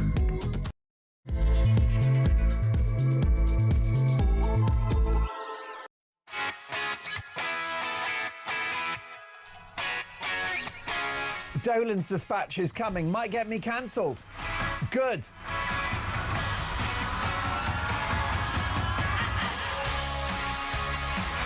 3 minutes past 9. Happy Saturday, one and all. The weekend starts here. This is Talk Breakfast. I'm Mark Dolan. Lovely to have your company every Friday, Saturday and Sunday from 6 a.m. to 10 a.m. The brilliant Jeremy Kyle, Monday through Thursday, exactly the same time frame. 6 till 10, we've got breakfast stitched up. Lots to get through in this hour. Breaking this morning, Sir Keir Starmer forced to pull the Chagos bill following pressure from the US administration. Is the worst sovereignty sell-off in 100 years dead in the water? Meanwhile, Nigel Farage is putting the finishing touches to his shadow cabinet, with Zia Youssef tipped to become shadow Home Secretary, Nadeem Zahawi, shadow Foreign Secretary, and what about this one? At 3 minutes past 9 in the morning, Robert Jenrick, fresh Tory defector, becoming Shadow Chancellor. But as Nigel Farage assembles his top team, will reform deliver in power? Can they roll out the political, economic and cultural revolution the country so desperately needs? Can reform save Britain?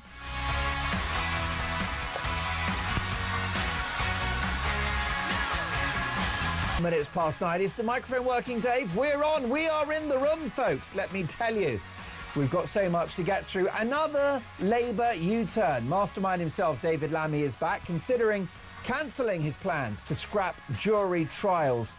This is a government incapable of governing, is it not? A U-turn on the pensioners, a U-turn on jury trials, a U-turn on Chagos, a U-turn on digital ID, a U-turn on the farmers, a U-turn on the pubs. U-turn if you want to.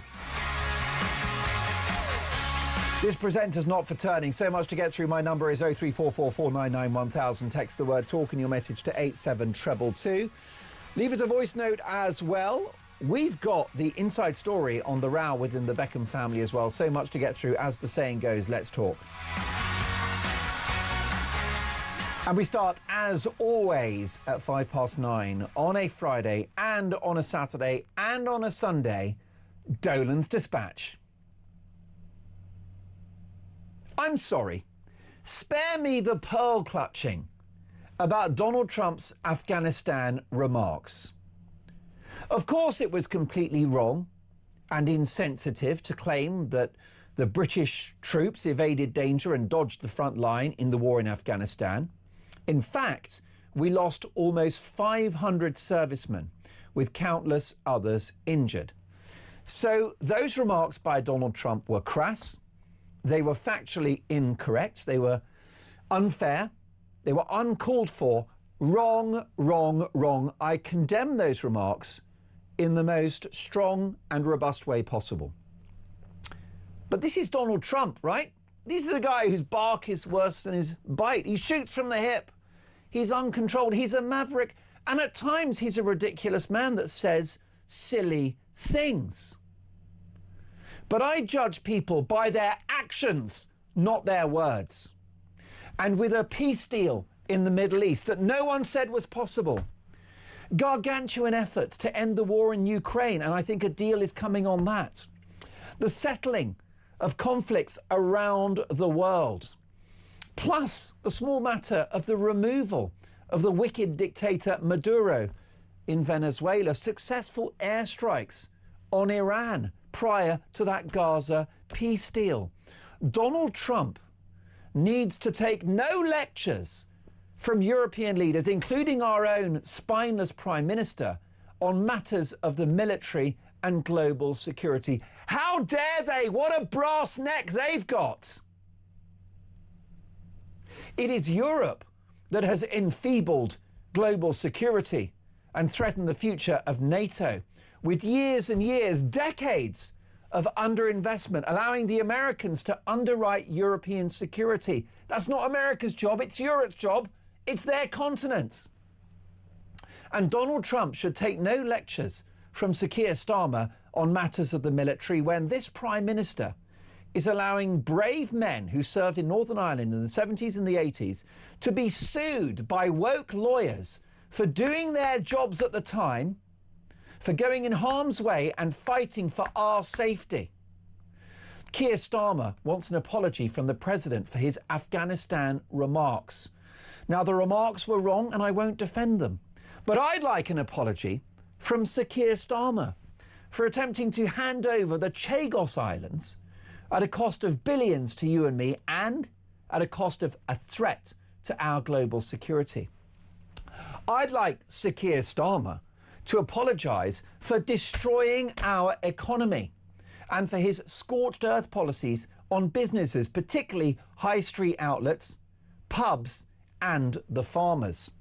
I'd like Sir Keir Starmer to apologise for trying to scrap jury trials, for increasing inflation. I'd like an apology for the national debt, which grows by the day, and the welfare bill. I'd like an apology for illegal immigration, which has soared under Sir Keir Smash the Gang's Starmer. And in fact, Donald Trump's recent announcements and interventions regarding the United Kingdom have shown more care for this country than from our own Prime Minister. It's thanks to the Americans, and to be fair, well done the Tories, pressure in the House of Lords, that the Chagos Islands sell-off is now on pause and will hopefully be scrapped altogether.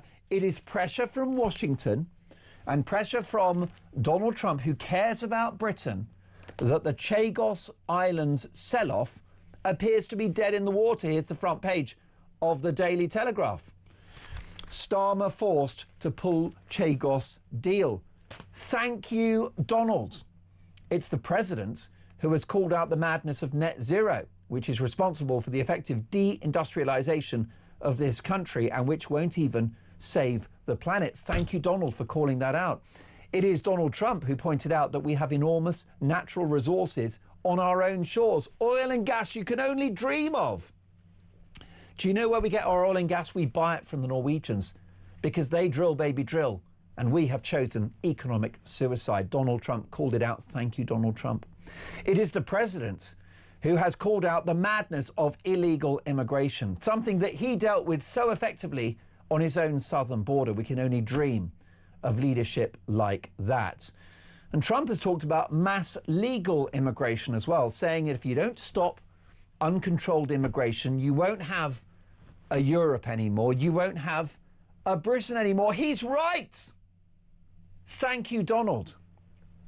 So for all of the hand-wringing over Trump's disgraceful Afghanistan remarks, the wider picture is that it's an apology from Keir Starmer that is actually needed. Now, I cannot think of a single policy area in which things have got better in this country since Starmer came to power.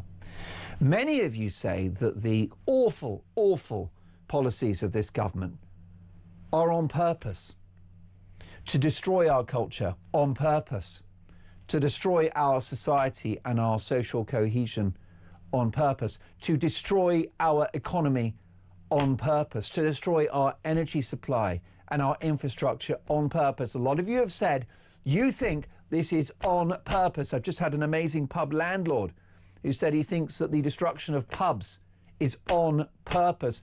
Who knows? You tell me.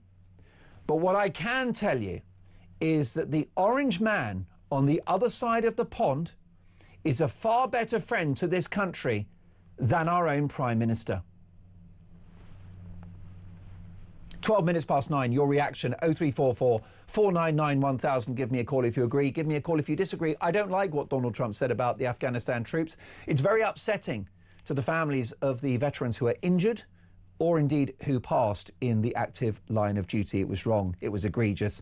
I condemn it wholeheartedly, but I condemn our Prime Minister more. I think Donald Trump is a better friend to Britain than our own Prime Minister. So what do you think? David's in Gloucestershire. Good morning, David. Good morning, Mark. How are you? I'm very well. Have I gone too far this time?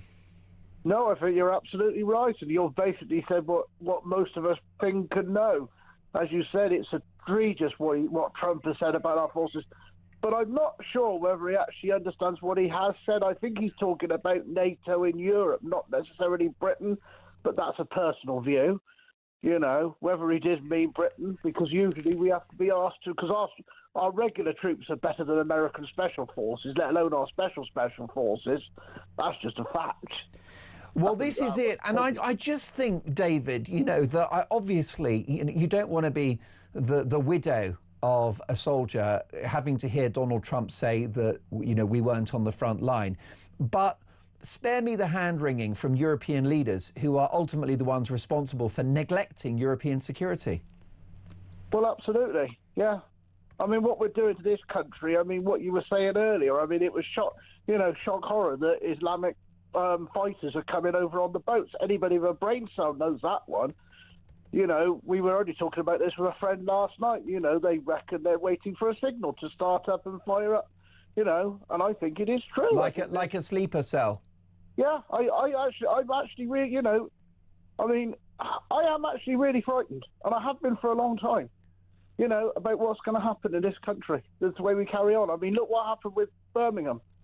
I mean, what they did in Birmingham to turn around and say that they were, they might attack the Jews, therefore we'll back off and ban the Jews. If that had been I've always said, this is opinion, but if there had been a Pakistani cricket team coming to the UK, just for argument's sake, and there was a far-right group planning to attack the fans, they would have sent in the riot squad, they would have picked them up, and Starmer would have been ever so pleased with himself how he cracked that. Well, David, I can't disagree with you. Can I ask you why you use the word scared or afraid as a citizen of this country? Why do you adopt that language? Because I genuinely am. I mean, unfortunately, I'm now disabled, I'm blind, and I wouldn't be able to stop it. I mean, and I think there is a genuine fear that they could... I mean, we're living in a little rural village in Gloucestershire, but I really do think that what might happen is there'll be a gang of people that will turn up in this village and start rounding people up. All right, maybe not. I'm not saying randomly, but it'll start into some of the big cities, and then they'll move out. I really do believe that, and I think maybe not. I'm not saying in the next few, but I think within our lifetime, if we don't start to do something, because the police and our military are so weak, they won't stop it. They won't be able to stop it. And I genuinely mean that. David, an important and devastating call. You are a rock star. You're a hero. We love having you on the show because you speak for so many of my viewers and listeners who aren't just concerned or worried about the future of this country. They're actually scared. And if this latest story about potential IS fighters are going to deploy the channel and use dinghies to enter this country, then I think scared is the right word. When are the authorities going to wake up? Or is this truly a scorched earth policy on this country by those who govern us? These are dark times, aren't they? David, thank you for that. Keep those opinions coming. Did I get it right? Did I get it wrong on Dolan's Dispatch? This is a show where all opinions are welcome, right? No one gets cancelled. No one gets shouted down. No one gets belittled or gaslit or patronised. There are other media outlets and other radio stations where the host attacks callers and tries to bully them and tries to gaslight them and say, well, you're ignorant or you're racist or you're stupid or you're wrong or you're this or you're that. That won't happen on my watch. I don't do that. It's not my nature and it's not the purpose of this show. It's all about your opinions. And I don't care what they are. I just want to hear them. 03444991000. So much to get through. And by the way, we're going to do something brilliant at 9:45 because it is Saturday. We want to have some fun. We're going to go back to the year 1996. What are your memories of 96? Because I can tell you it was the year that Who Wants to Be a Millionaire first appeared on telly. And what a show that was. It was the year where Princess Diana and King Charles got divorced. Oasis at Nebworth. Spice Girls released Wannabe. And the IRA ceasefire happened. So what are your memories of 1996? We'll do that shortly. But next up, is Andy Burnham Britain's next Prime Minister? I've got a journalist with the inside story.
couldn't believe when I heard this report yesterday that the man could be frankly so stupid and so outrageous as to make those comments. I understand that many advisers on the British side who heard about this before he uttered those words, and as you said, we lost 457 of our own young people fighting a very gritty campaign up until 2014.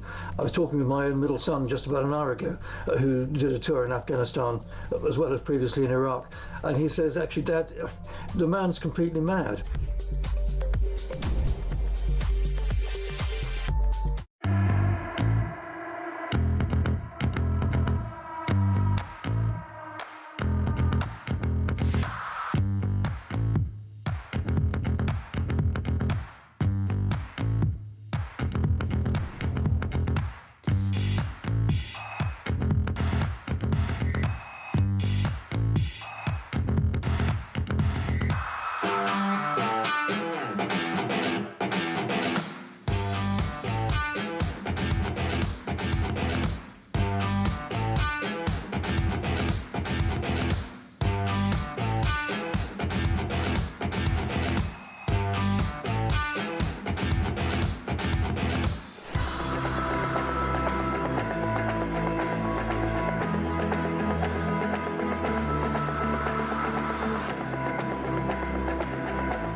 Across the UK, on DAB+, on YouTube, on your mobile, and on your side.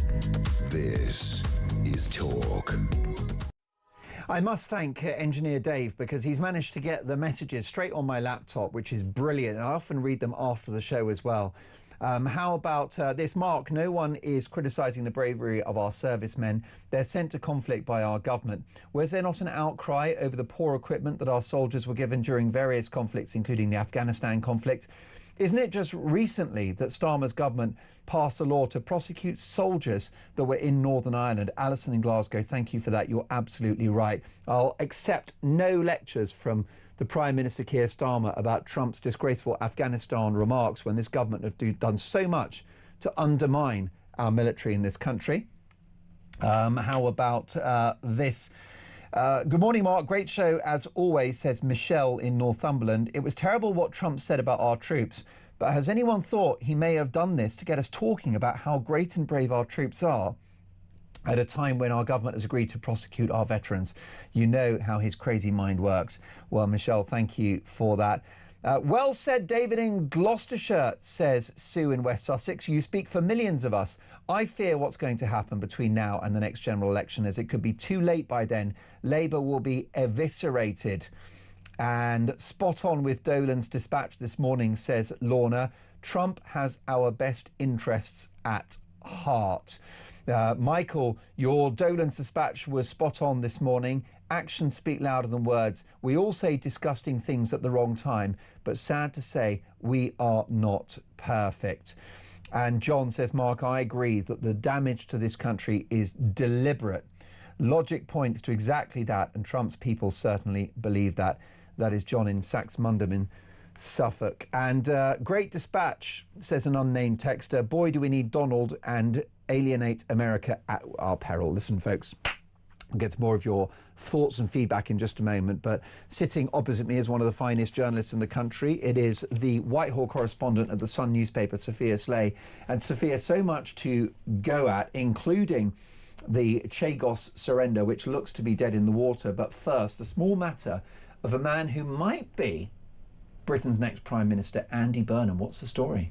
There is a pathway there. Andy Burnham today.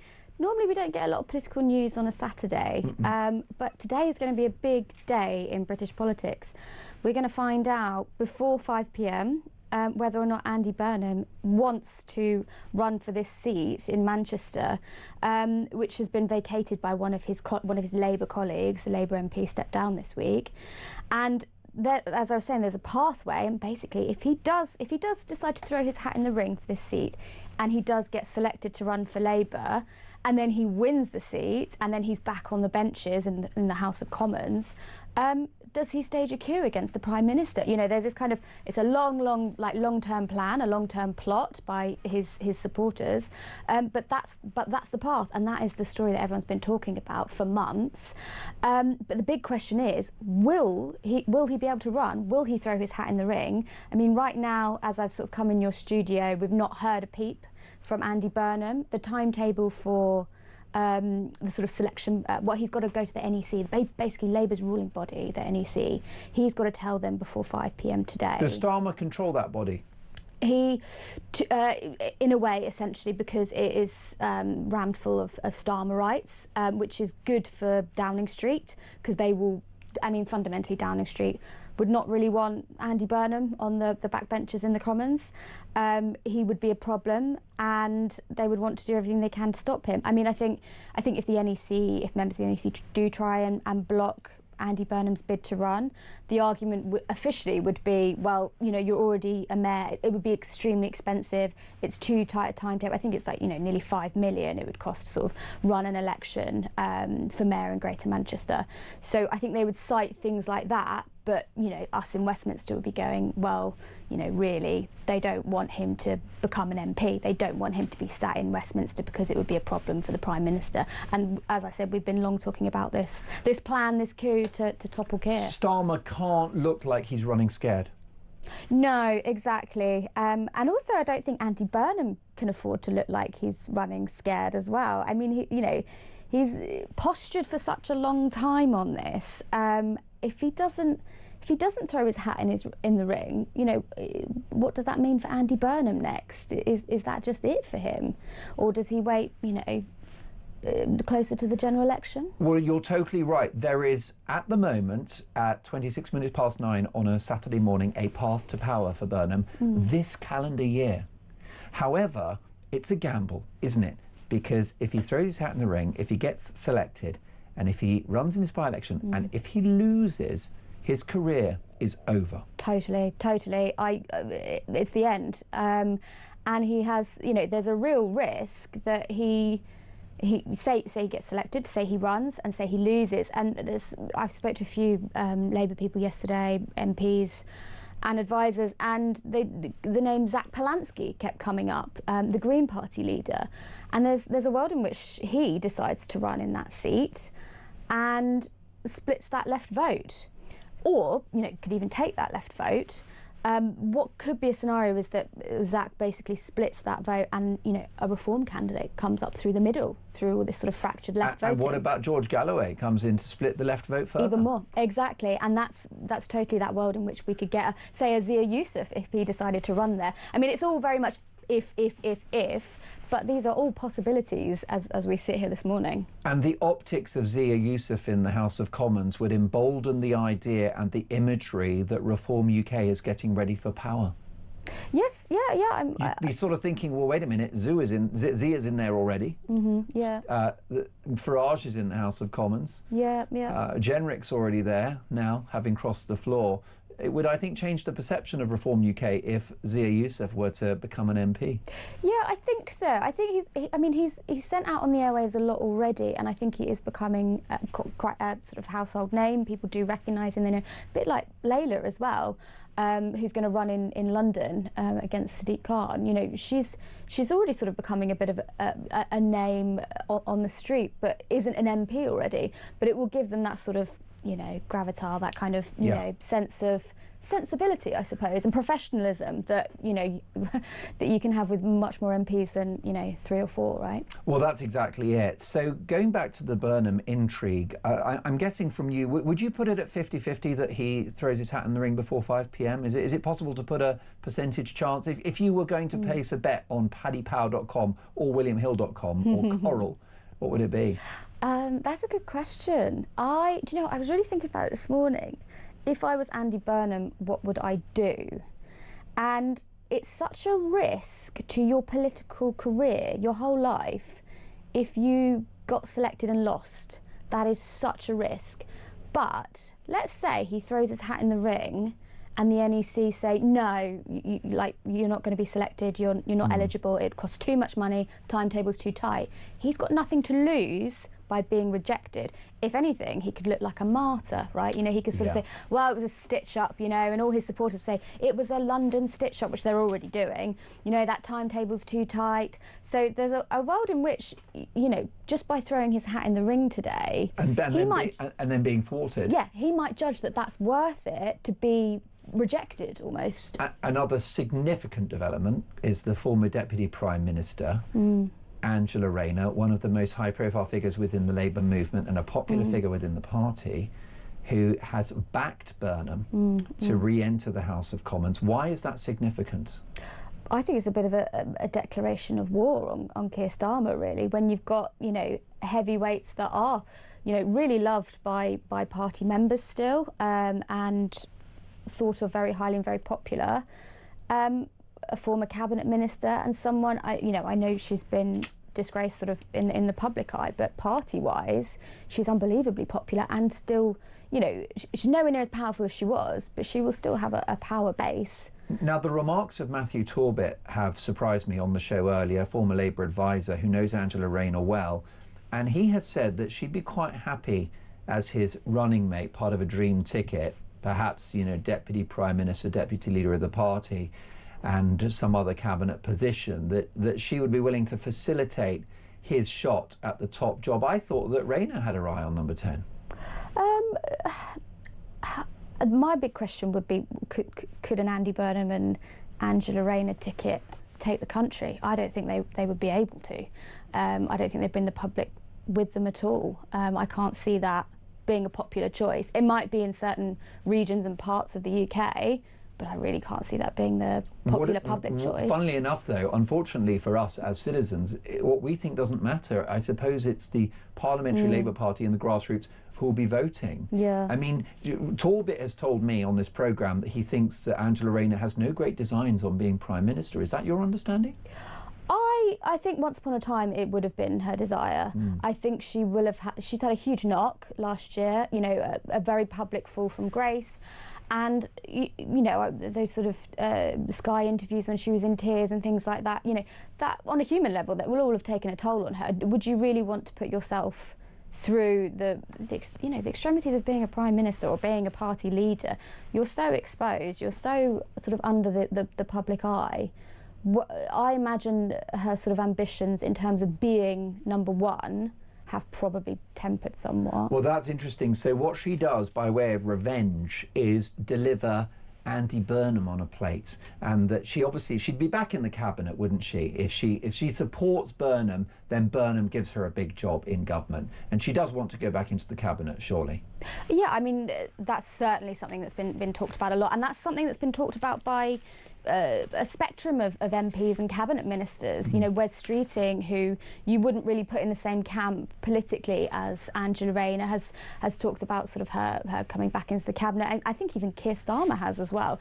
You know, it's been talked about her sort of pathway back into cabinet would not be a surprise. Now the clock's against us. Don't want to get in trouble with producer Dean because we've got so much to get through before 10. Can I quickly ask you then, let's assume that Burnham does run and wins and he's in the House of Commons, he's then a contender for the leadership. Who would the party actually back in the end? Because Torbit, again, going back to him, it's good because he knows his onions regarding Labour. He thinks that Wes Streeting would be the front runner, not Burnham. What do you think? If they're all in the House of Commons, who wins? That's a very good question. I tell you what, Burnham's backers are very vocal. They're a lot on the soft left, and they're very loud today. They're very loud yesterday. But speaking to a lot of the sort of 2024 younger MPs, newer MPs, they are a bit more aligned with Starmerism, Wes's thinking. They don't take that well to sort of Andy Burnham's manoeuvres. They're not that impressed by it, but they're not as vocal, so we're not hearing from them, but I suspect they're probably larger. So I do think Andy would have quite a hurdle, you know, getting to those 80 MPs that he'd need to challenge Keir Starmer. Significant. It probably would be a face-off between Burnham and Miliband, I would have thought. Oh, sorry, Freudian slip. Burnham and Streeting, because Miliband is likely to support Burnham, isn't he? I could see that world happening, yeah. I tell you what, where's the best place to find out what's going to happen? Oh, the Sun on Sunday tomorrow. There you go. I cannot wait, and I know you and the team are working hard on some big politics scoops. Number one for political coverage for Sun on Sunday. My thanks to Sophia Slate, Whitehall correspondent at the Sun. Thank you, Sophia. We'll see you very, very soon. Who is going to be Britain's next Prime Minister? Would Andy Burnham be a better Prime Minister than Keir Starmer? Next up, total civil war within the Beckham family, and we've got the inside story of what's actually going on.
Across the UK, on DAB+, on YouTube, on your mobile, and on your side. This is Talk. It is 9:35. You're listening to Talk Breakfast, and one of the big non-political stories of the week has been the growing civil war within the Beckham family, with Brooklyn Beckham, who lives in the United States with his actress wife Nicola Peltz Beckham, having effectively reached out to his mother and father saying, please don't speak to me ever again. I do not wish to reconcile.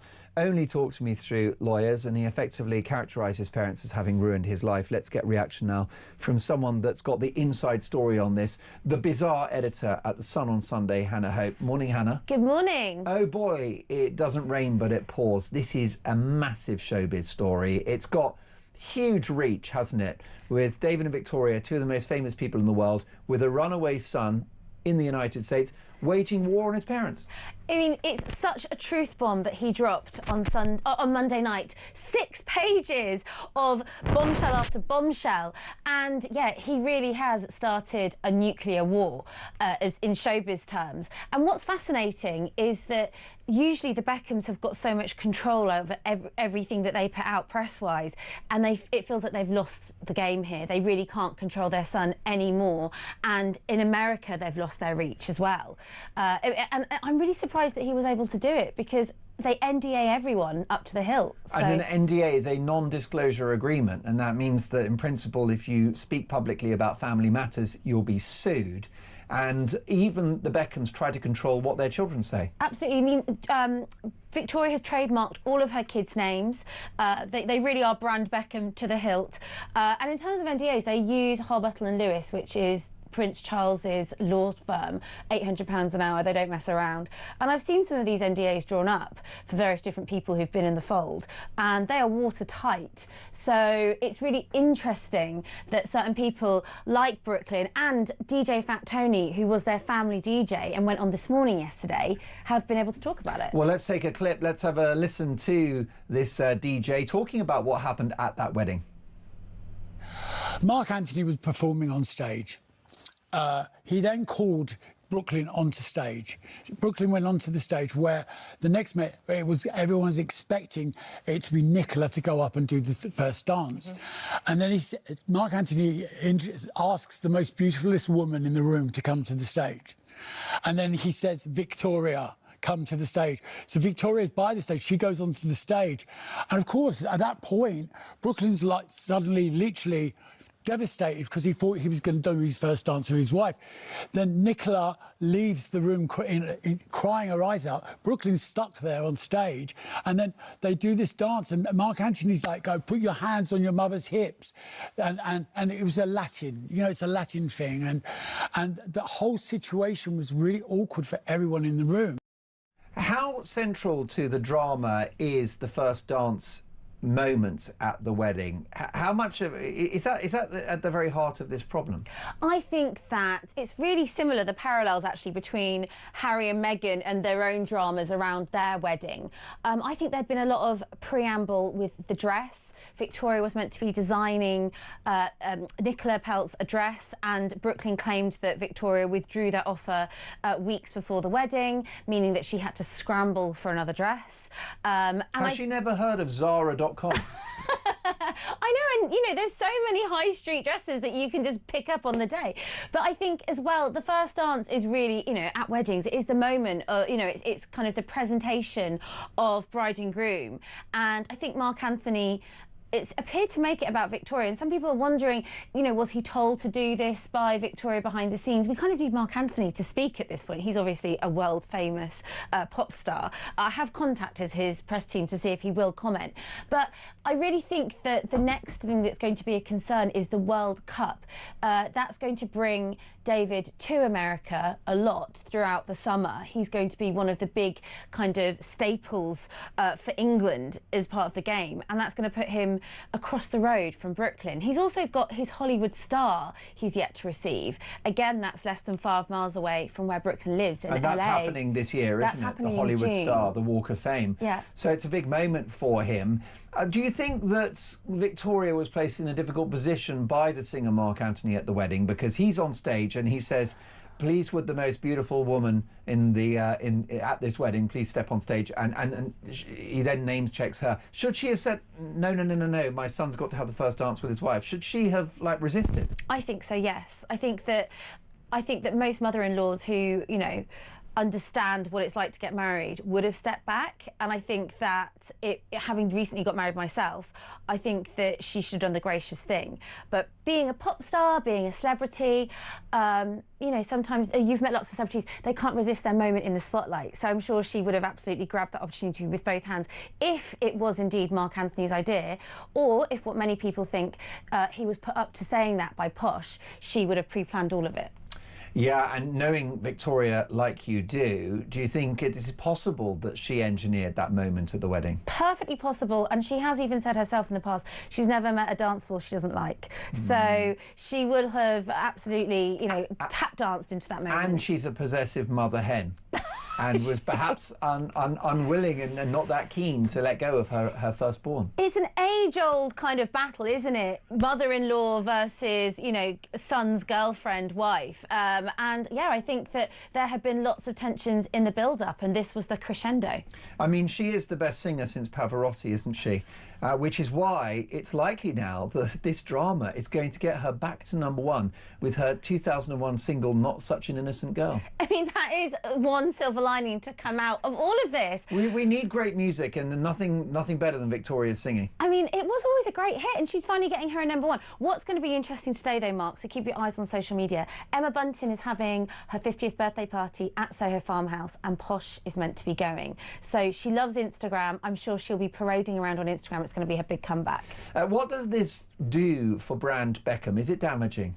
It is damaging. I think that the eldest son saying that his parents care more about their brand than they do about love and their family and their own kids is hugely damaging. But it's how they handle it and the way they walk out of it is going to be very, very telling. The fact that David turned up for work the next day in Davos in Switzerland at a paid business event and performed his duties effortlessly shows that they are absolutely kind of questionable in a crisis, and they will carry on best foot forward. Yeah, I mean, the Beckhams, cynical showbiz megalomaniacs or heartbroken parents, which is it? I'd say the former. Wow! You're not pulling your punches. Where does this story go? I think it's going to mirror what has happened with Harry and Meghan, if I'm honest with you. I think that Brooklyn's drawn a line in the sand and he will stay, you know, with Nicola. She's got a very strong billionaire family in America. They're not going to run out of money, are they? Nelson Peltz is her dad. He owns shares in a whole load of companies, including Wendy's. Including Wendy's. Which is my favourite burger outlet. There we go. And I think that, you know, for the next few years, I do think that it's going to be handbags at dawn. I think the question is, will we see a chink in their marriage in years to come? And will we see what Harry is now trying to do? He's having peace talks, he's coming over, having secret meetings with Dad. I think it will mirror that. But definitely this, as far as I'm concerned, this 6-page statement from Brooklyn is equivalent to Harry's Spare, his bombshell autobiography. I'm feeling a bit sorry for Brooklyn Beckham. Have I gone woke? No, I mean, look... He's very isolated, isn't he? He's very isolated, and look, yeah, I mean, potentially, look, mate, you're very privileged, just enjoy your wealth, enjoy your life. But I think he'd had enough of what his parents were doing, planting stories about him, this public display of affection. I think he wanted, you know, eventually, if you're pushed enough, you will bite, and I think that's what he's done. Well, I suppose reading between the lines, the wedding was his moment. And his and Nicola's moment, that was a chance for him to establish his identity, something that it's very hard to do if you're a Beckham kid. His whole life has been defined by his parents since birth, and maybe the wedding day was a chance for it to be about Brooklyn for once. And what happens? Victoria takes the headlines. Mum steals the show, which is exactly why, which would have been very hurtful to Mum and Dad. He had his own wedding vow renewal in July with the Peltz family. Also, just a quick one on the allegation that his mother's dancing with him was inappropriate. That's going to go down like an absolute lead balloon within sort of Beckham circles, isn't it? Because that's cast sort of a little bit of a doubt on Victoria Beckham's ethics and her, I don't know really, just it's a moral judgment about her dancing somehow. I mean, yeah, you after that bombshell statement, you were left questioning, you know, are we talking nipple tassels, are we talking belly dancing, or was it just a bit rude? I mean, like, what did he mean? It's the allegation of inappropriate behaviour. That could be quite damaging. I mean, imagine if it was the father of the bride being inappropriate. No, yikes! Very true. Be very afraid. So, well, so much coverage in The Sun and The Sun on Sunday. You are the bizarre editor. It's the top. That's the #1 job in showbiz journalism, isn't it? Well, there's lots of us on the showbiz team throughout The Sun, but yeah, we've got lots of fingers in pies, put it that way. Yeah, and this story, the one thing we know, it ain't going away. It's got legs, Mark. Ain't it? Anna, thank you so much for joining us. We'll catch up soon. The bizarre editor of The Sun on Sunday, Hannah Hope. So much to get through. Your memories of 1996. We're going to do that next.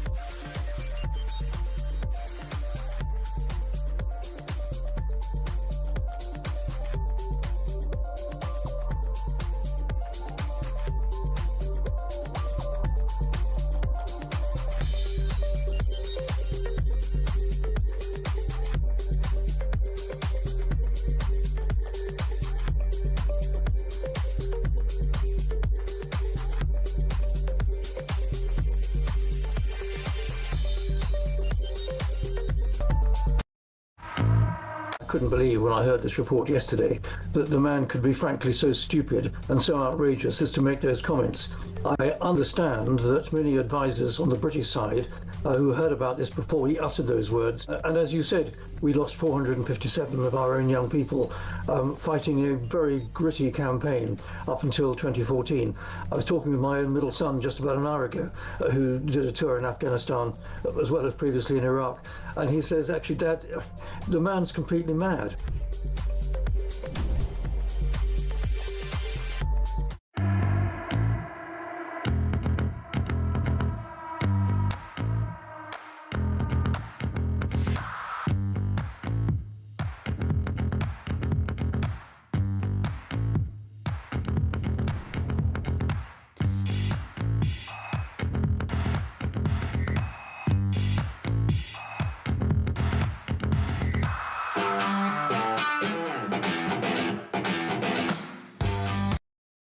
Across the UK, on DAB+, on YouTube, on your mobile, and on your side.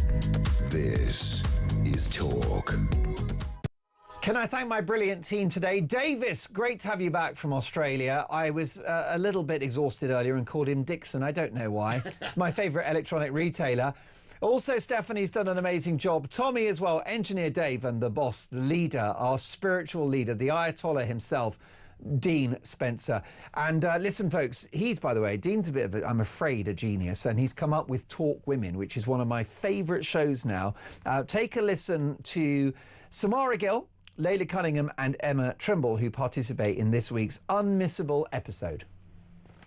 Like, we were all just mates, we were all just Londoners, we weren't just all in a different demographic box. You know, he divided and conquered. And so I want to unite and not conquer. I want to give London back to Londoners. And it's so in a sad sense, I'm not surprised that this has happened because the bar is so low. They were all booing him. People were saying, you know, swearing at him, etc. So there is a real hatred for Khan. People have accused him of being an unscrupulous Nepo baby, and he really is. I mean, the man, I wish he had talent, It's but also, unfortunately I think doesn't. Brilliant. Talk Women. Just head to YouTube, search Talk Women, and up it pops. Delighted to say that with me in the studio now, Virgin Radio superstar, early breakfast, the one and only, the baby breakfast host, Steve Denyer. Have I got the branding of that right? Good morning, Mark. Spot on, 100% correct. Hello, happy Saturday. Well, I'm so excited because we've been talking about the dream ticket, well, dream or nightmare, depending on your politics, of Angela Rayner and Andy Burnham as Prime Minister and Deputy Prime Minister. Well, we've got the dream radio ticket and TV ticket of Steve Denyer and Chris Evans. You guys have that whole block now of breakfast. Yes, a big breakfast show, 5 till 10. 5 till 10. So that's 5 hours of entertainment, music and top banter. And it's all taking shape. Very excited about that. And you've chosen 96 for the Retro Rewind. This Why? is such a great year, such a great year. Well, there were so many pivotal moments in the 90s where, and it all happened in this year. We had the Brit Awards nominations a couple of days ago, and Pulp are back in the nominations. Now, this is the year that Jarvis Cocker stormed Michael Jackson. Do you remember what happened there? Of course I do. So Michael Jackson was over in the UK, did the, I think it was the Earth Song, this big kind of huge production. Jarvis Cocker got up on the stage and, well, exposed a part of his anatomy, didn't he? Well, first of all, he went down in history and he was arrested, and Bob Mortimer had to get him out of, goodness me. Was he, do we know whether he might have been under the influence? Has he commented about it since? Well, I was chatting to Chris Evans. Chris Evans hosted that Brit Awards. So he said that Brit Awards was the epitome of rock and roll. There were all sorts. So maybe he was. Listen, can I wish you back and talk about the biggest cultural, news event of the year? And it has to be this moment that was announced by John Major in the news. It was Charles and Diana and the eventual divorce. Take a look at this clip. Now, we're going to come to that clip in just a moment. We need to put 10p in the meter. Do we? I thought this might happen. Before we get to that, just to pick up on the Brits, you know, that's when the Brits was unmissable telly. Oh, really was. Because it was so dangerous. It was completely live. Anything could happen. I think it was on a 10-second delay or whatever, but it was live. Nothing. It was live. You know, Chris hosted it.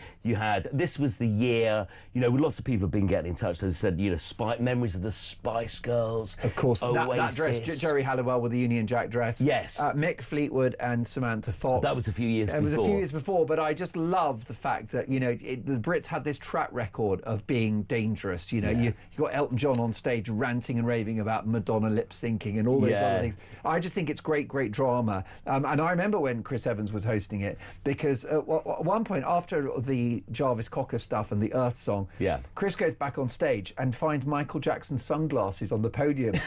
Just going, these are Michael Jackson's sunglasses. It was true drama. Well, I'm delighted to say we've now got this clip, and it relates to the official divorce of Diana and Charles, with John Major making the announcement. Take a listen.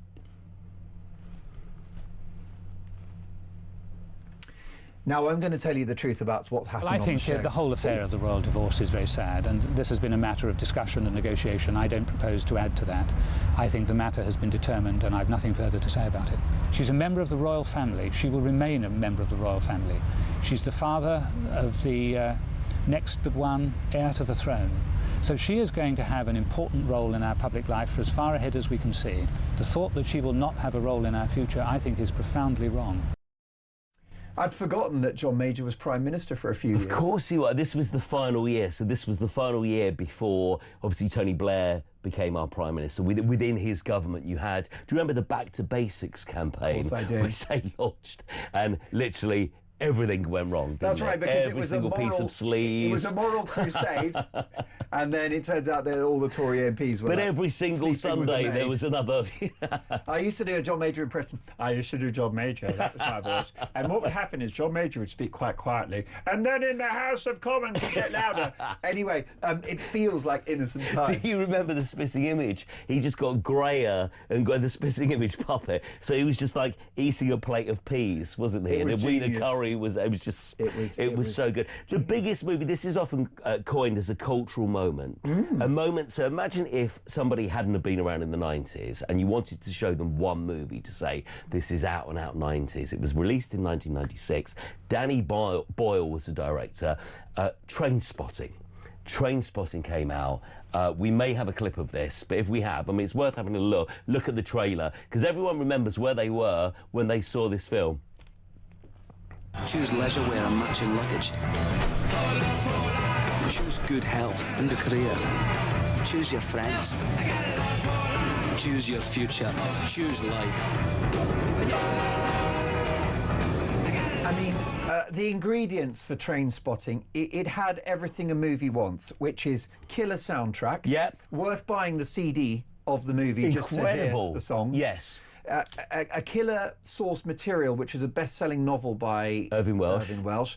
A killer cast, including an emerging young star in Ewan McGregor. Yes. And a emerging star director in Boyle. This movie had everything. And for months you saw the posters in train stations of a really thin Ewan McGregor. No one really knew what the movie was going to be, but you knew it was going to be big.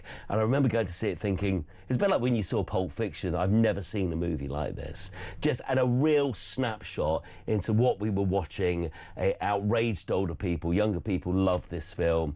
Great soundtrack. It had almost everything. The other massive event that we need to talk about, that lots of people have been talking about in the last year, was Oasis doing Nebworth. Many people say this was the peak of Britpop. It didn't get bigger than this. Those gigs in August in 1996. We have, I think, a quick snapshot of what all the fuss was about. Oasis. It doesn't get bigger than this.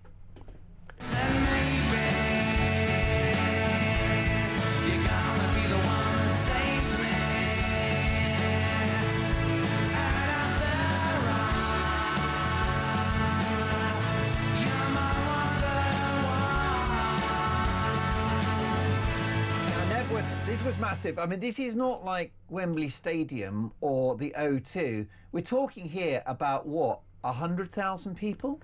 Yeah, I mean, so 250,000 people per night, OK? Sorry, so 250,000 each night? Yes, and 2.6 million people applied for the tickets. Back then, you had to phone somebody and give your credit card details. That's how that worked. Now, I heard a crazy story, and I don't know if it relates to Nebworth, but it relates to Liam Gallagher, and I think it might have been Nebworth, but I don't know which. That they were signed up to do a couple of really big nights somewhere, and Liam somehow didn't realise that. And he thought he had a really big gig, and then he could go and enjoy himself in the evening with the liquid refreshment. This is it. This is the one. And the story goes that he had the biggest night, really, really burned the candle at both ends. Yeah.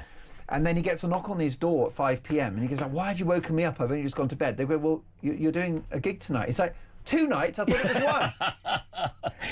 That is true. That is true. It's unbelievable. You couldn't make it up. So that's the massive year. And it's innocent times, 96. Culturally, politically, it was all going on. Euro 96, of course, happened in this year. Massive. And even though we didn't win it, of course, we hosted it.